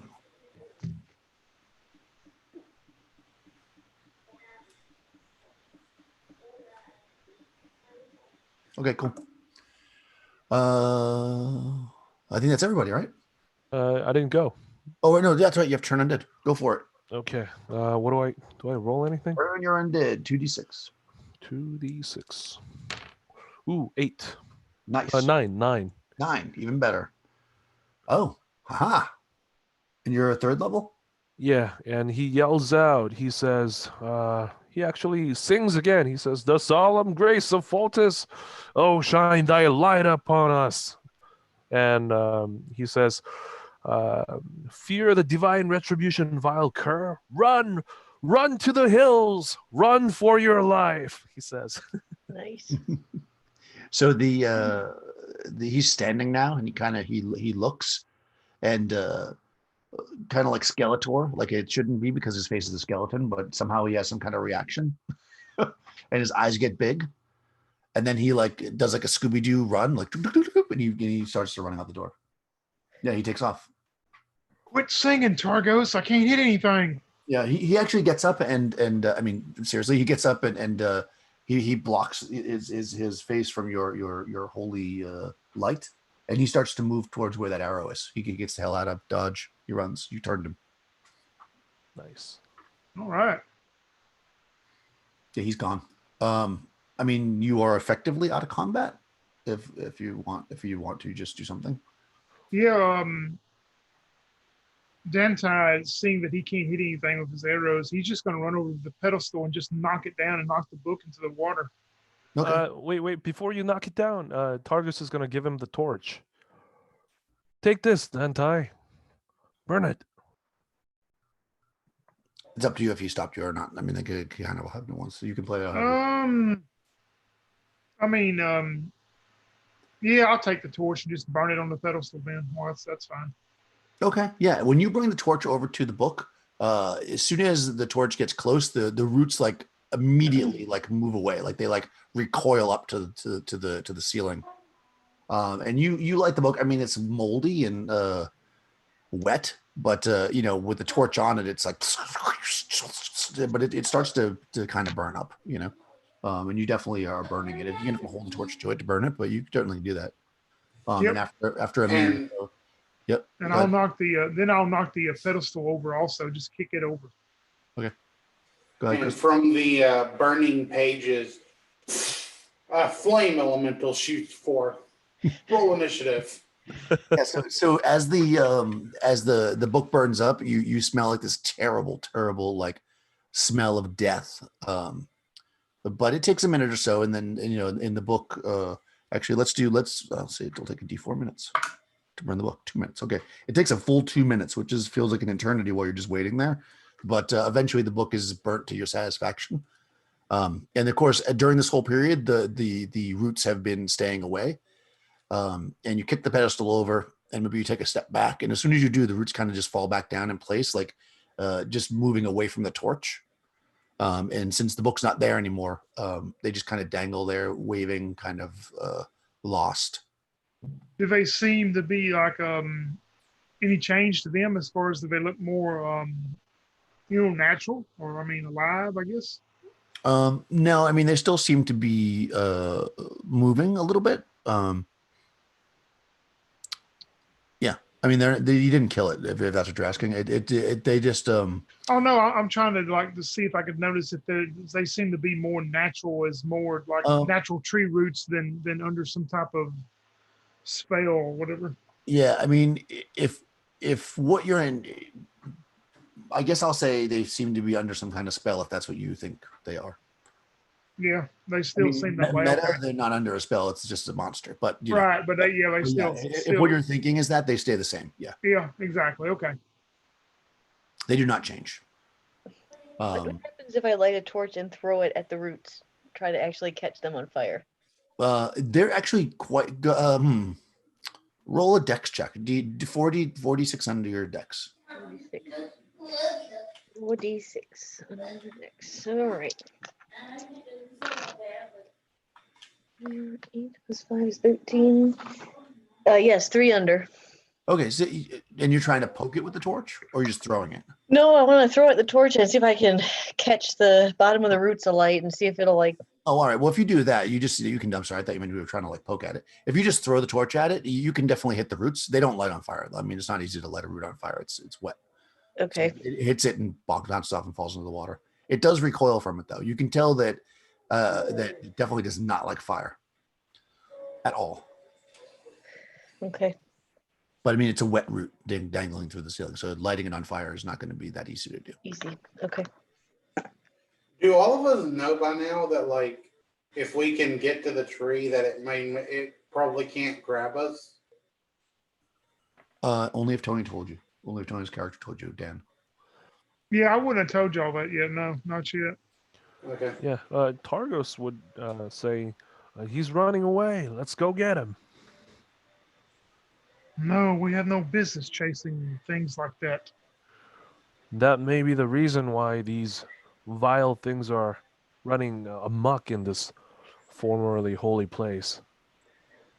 I shall go and smite him then, and he's gonna go off chasing that guy. Orm follows him. Torgus is his best friend. Targos. Yeah, I mean, I mean, Van. it's been a full 2 minutes, so it's got a hell of a lead on you, but you can certainly do that. Yeah. I mean, if he's gonna go, Van's gonna follow. Okay. Yeah. I mean, you guys follow the path down a bit. You know, do this, then you go this way. That's the way it goes. Maybe you check over in that corner. He's not. You don't see. Well, hold on. Let me see.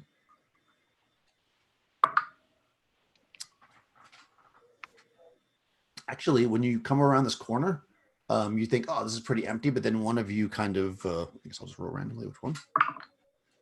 The third one, so that would be Van. So you guys look down there, you're like, "Oh, he's not down there," and you're about to move, and then Van notices like one of the niches, like right in front of it on the ground is some bones like in the under the water, and then you can see that it's been disturbed, like almost like this thing might have like crawled into the niche. There's a niche here, and she's gonna like try and slice at the bone with her sword. Okay, yeah. I mean, you can. I mean, it's just in this. You can definitely hit it. Roll some damage. It's 7 points of damage. Okay, yeah. You cut into this thing, and when you pull your sword out, it's dripping with the green oozy slime, and you see it basically disintegrates in a handful of seconds. But when you kind of like look into the hole where you attacked the thing, it seems to be dead because it's not moving, or it's dead again. It's no longer undead. You basically killed it, but it destroyed your sword. I believe that it is re-dead, though it took my blade with it. All right. By the looks of it, we've done the holy deed. He walks over there and pours some of that, what he believes to be holy water upon it to, finish the job or, make it even more complete. You do that. And Tony, did your character go with him or no? Yeah, I mean he didn't like it, but he would have been at the back. Okay.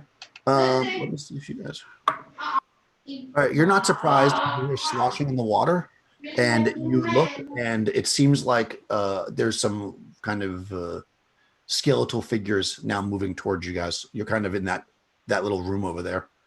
I'll put it right dead center. That little room in the center.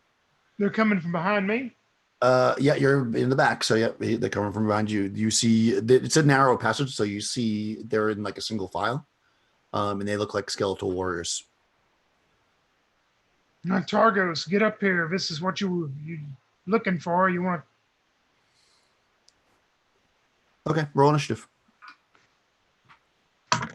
3. Oh, okay. The guy 6. Okay, so you turn around, Targus, and they charge at you. Well, because only one of them can attack you because, like I said, it's a narrow corridor, and it misses terribly because it's been asleep all this time. Yeah, I'm gonna do a melee on it. Yeah. Okay, you can do it. Oh yeah, that's gonna hit armor class 2 for max damage 8. Yeah, that smashes the skeleton to the ground. You can see that there's like more behind it. Targus. He's gonna go and he's gonna look to his cleric friend and says, "It's time to turn them," and he's gonna raise up his hammer with the Foltus's symbol on it and says, "By the light of Foltus, turn back to where you came from." And he turns. Do I have to roll anything? Skeletons? So they are skeletons, and you are 3rd level. You're at the top level, top of your game. Awesome. No, you automatically turn them. So 2d6 worth of skeletons. Okay. 2d6 hit dice worth of skeletons. 2d6. Here we come. Ooh, 9. 9. Yeah. Okay. So these there was only 3 of them back there, which that's more than enough. Those skeletons turn. They're like, whoa, and they start moving out. So your holy light has vanquished the skeletons that he had called to protect him that came way too late. Nice. We need to leave these crypts and go back, I guess, up top and see if we can put an end to this tree. I think I know of a way that we can get to the base of it and be protected, I hope, once we get there. Sounds like a plan. We search the throne and the body of that creature too. Well, the creature is in the niche where Crystal's character killed it, Yeah. and it basically has turned into green slime. So if you stick your hand else. in there, you're going to basically lose it. Okay, nothing else. And I think that your third level, you would probably know that. So I'm not going to Yeah. do that. you would know when you see it. Oh crap! No, I'm not going to touch that. Yeah, I mean, he's gonna go back there and check that throne to see whether if there's anything that could help him. Yeah, I mean the throne is basically made of stone, and you see remnants of kind of green slime on it, but there's nothing. There's no valuable item on the throne. It's just simple. Okay. It's just a large, basically stone chair. And the pedestal that you knocked over is actually stone as well, but it has like silver inlay in it. And then, like I said, there's tons of like silver cups and silverware and plates, of various value. There's also the gong in this room. And of course, you see the roots of the tree. The roots, you can pretty much tell the roots aren't weaponized, for lack of a better word. Like the roots don't have any ways to grab you. They're just swinging around, and they're very much afraid of your torch. So if you go near it, they move away. Yeah, Targus is gonna light up more torch and hand it to his fellows and say, let's light up the arrows and shoot it from down here so that those vines won't be able to attack us. We could burn it from the root. Yeah, they already tried that. It's Okay. soaking wet. Okay. Yeah, I tried it. Doesn't work. Gotcha. Yeah, it's very wet down here. You're not going to be able to burn it from down here. Gotcha. Took 2 minutes to burn a book, so Yeah. Paper book. It's like very wet down here. So you don't think that's I'm thinking maybe we shouldn't have burned the book. Well, you did it now. So yeah, what do you guys want to do? What is Dan would suggest to go back up there and he'll tell them about what he thinks, that if we can sneak up to the base, get up to the base of the tree, that the roots are immobile there. They're too large and immobile. There's no way they can grab us if we can sneak up to the base and maybe set the base of the tree on fire. okay. That sounds like a really good plan. I'm with you, Dantai. It shouldn't be any more scratchy now that the book is burned. famous last words? Right? Burn the book. It's Necronomicon. I can't. I don't know. Maybe. Never read the Latin. Okay, so let us see as we come into this. So you all come up out of this hole in the ground, and you're in a pretty safe area where you are, and you can see that it seems like there's a pretty good as Danate explained, you think you can get close to the tree itself from this angle because it can't really reach down and get you very easily. And it kind of maybe getting your torches ready and getting yourself in position to do it.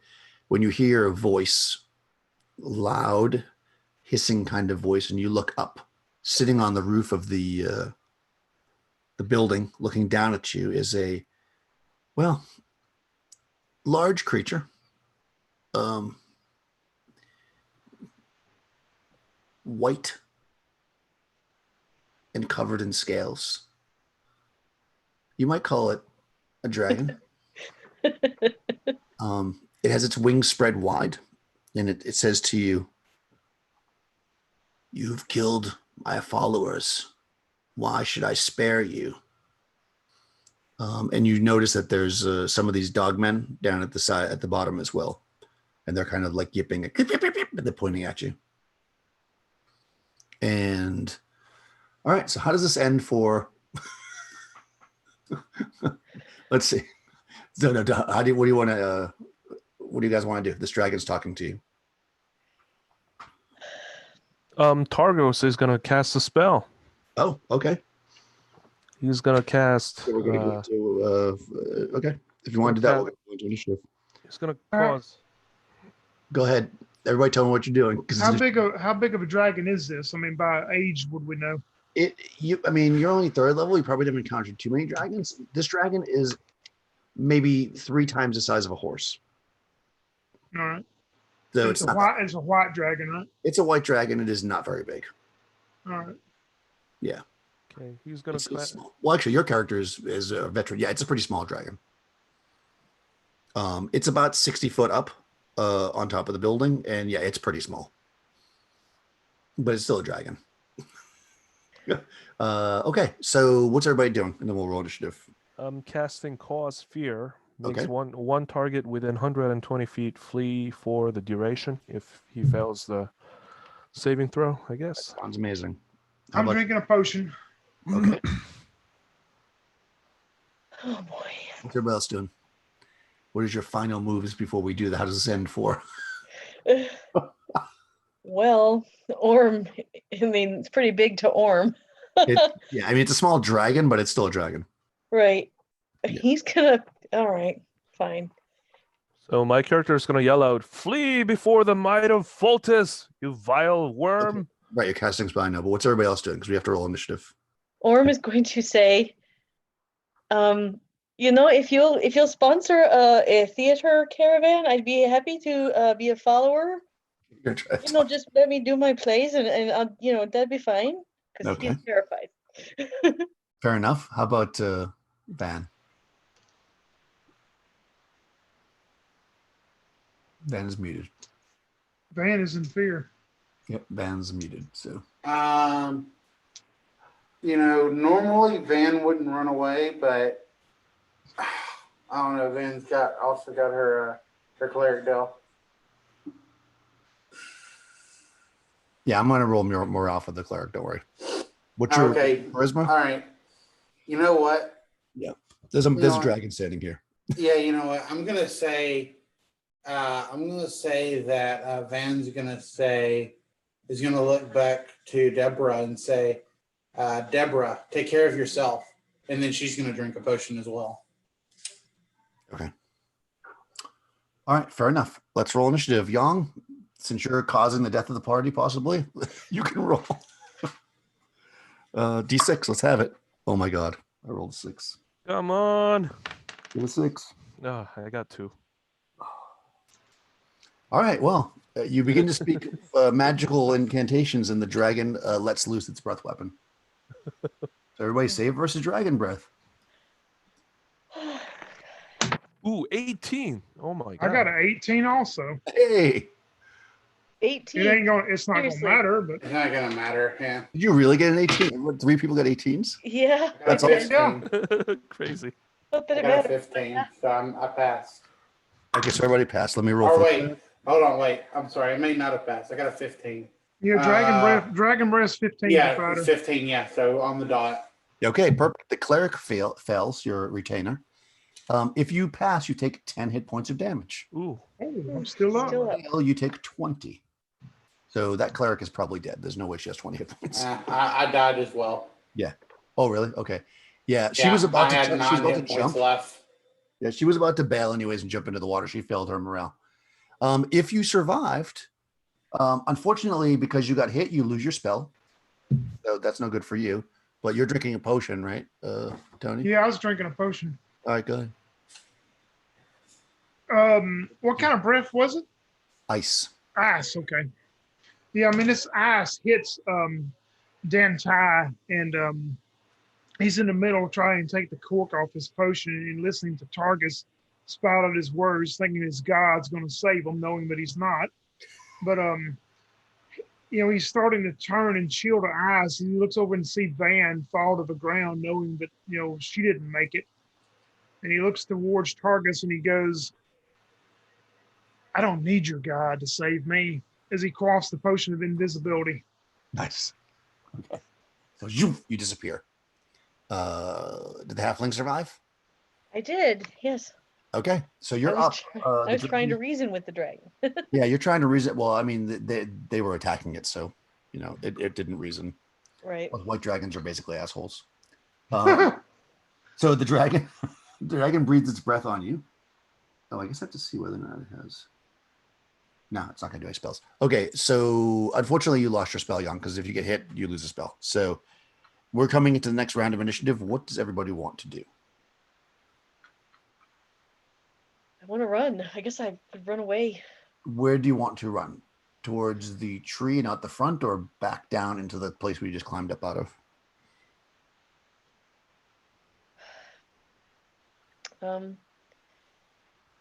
Back down. I want to Okay, try to because I climb should back also down. point out that there's dogmen by the tree, so you'd be running into them. Okay, so you drop back Right. down to the cistern. What about the cleric there? Targus. Well, I mean, he's fought the good fight, so he's gonna say, "For Foltus, I shall give my life to thee," and then he's gonna raise up his hammer and says, "Charge!" And he's gonna, run straight into towards the tree, but he's gonna go to the bottom of that tree. Okay. Okay. All right. And yeah, Dan is going to start running towards the front the way they come in. But Right. at hearing Targus go that, he mutters under his breath, "Why do these people always give their lives for a god that just don't give a damn about them anyway?" Nice. Okay, so you're going to basically try to get around everybody because you're invisible. Yeah, I'm going to try to run back the way we come from. Yeah. I mean, there's a lot of ruckus going on, so even if you're making noise, I don't think really they're going to notice you if you're I mean, invisible. the way we come in originally, that's what I meant to say. Yeah, so you're going to basically. Oh, okay. So by way through the well, you can't go original. You could go. I mean, you can go any way you want, I suppose. You. Oh no, your options are basically just so I understand what original. So you want to get towards this front door area down. Yeah, like the front door to the So do you columns want and to run stuff. straight through the middle by the tree, or do you want to go around the side like you came in? Oh, I'm gonna run the quickest route that I can get to it. All right, so basically you're running right next to the cleric, who is Yep. drawing all the fire because he's making a lot of noise. Okay, so let's. All right, Nikki, I'll have you roll initiative this round. Let's roll initiative and see what happens. Okay. 3. Oh, 2. Okay. Well, the dragon. Oh, actually, I have to roll because he could use his breath weapon again, but I don't think he will. He'd use a 50-50 chance. No, he does not. So he basically he commands the dogmen to charge. So they're going to try to intercept the cleric.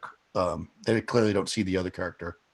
I think they wouldn't get to you fast enough before you get down into the water below. Okay. Orm. So I think you're good.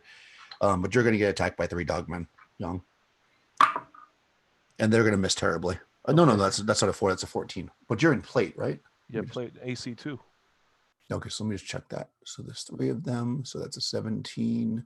They are 1 hit die, up to 1 hit die. So AC 2 is exactly what they hit. Oh, okay. Ugh, okay. So it's a D6 minus 1, but then plus 3. He had 1 hit point, so Oh, really? he Oh, goes God. down. He's gonna say, "Run, everyone! Run, guys!" You charge towards the tree. Well, I mean, and of course, the dragon doesn't know that's what you're doing. So his men, or dog men, as they would be, charge upon you, and they just start.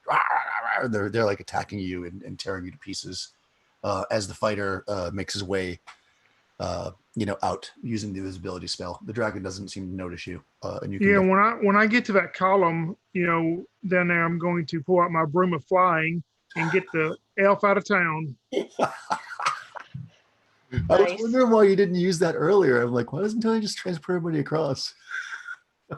I didn't think about it the first time. I don't know. I was sitting here looking at it and didn't even think about it. He's like, I "I'll just- see you later, me pretties." I was kind of waiting for you to let them do that whole thing and then just be like, I'm just gonna fly across. I should have done that. Especially that second room that had the water pouring out of the. Yeah. Too funny. Okay, so I'll just say, because you would figure out eventually that if you follow through the crypts, it actually comes out. I'll actually show you guys. You see the water down here in the lower right hand corner? Oh, yeah. That's where the water ends up going. It basically goes through the cistern and then runs through the crypts and comes out there. What you would see is that there's they moved all the furniture. That's why that other place was empty there, to block it so none of the skeletons would leave that were in there. So basically you find your way out there just like a good Bilbo and make your way out and back home, I guess. So we can do how does this end for? So let's see. How does this end for Orm? We'll do you first. Orm After wandering the crypts and escaping, he continues his adventuring ways, trying to get enough money so that he can put on the best show ever, the Ballad of Targos the Terrific, his best friend. And he wants to make the best show to honor his cleric friend who gave his life trying to save the party from a white dragon. It's going to have many good special effects, guys, many, many good ones to make the white dragon really pop. So he has to keep adventuring because he needs the money because he wants to put on this play. Excellent. So we'll maybe see Orm again. Mhm. And how about Dantel? Dan, how's it end? Brother Dantai, the Black, you see him a few weeks later as he's kneeling down in front of a gravestone at a cemetery, a very nice, you can tell, a very nice, well-kept cemetery. And he pulls out this book, this old book out of his backpack. And on the cover of it, it's pretty much the same type of etching of the front cover of his book is the same thing as a tattoo on his forehead, the crescent moon with what appears to be a full moon there with it also.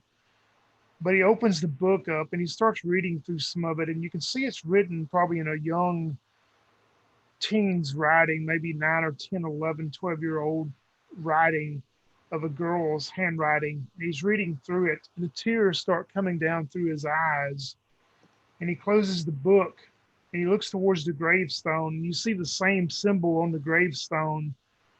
And he goes, I wish I could have protected you years ago, Princess. When your father hired me, I did my best, but I could not stop the dragon back then. When he came, I did not have what I had now. I chose the easy way out this time and saved myself, listening to the cleric babble about a God who was not going to save him.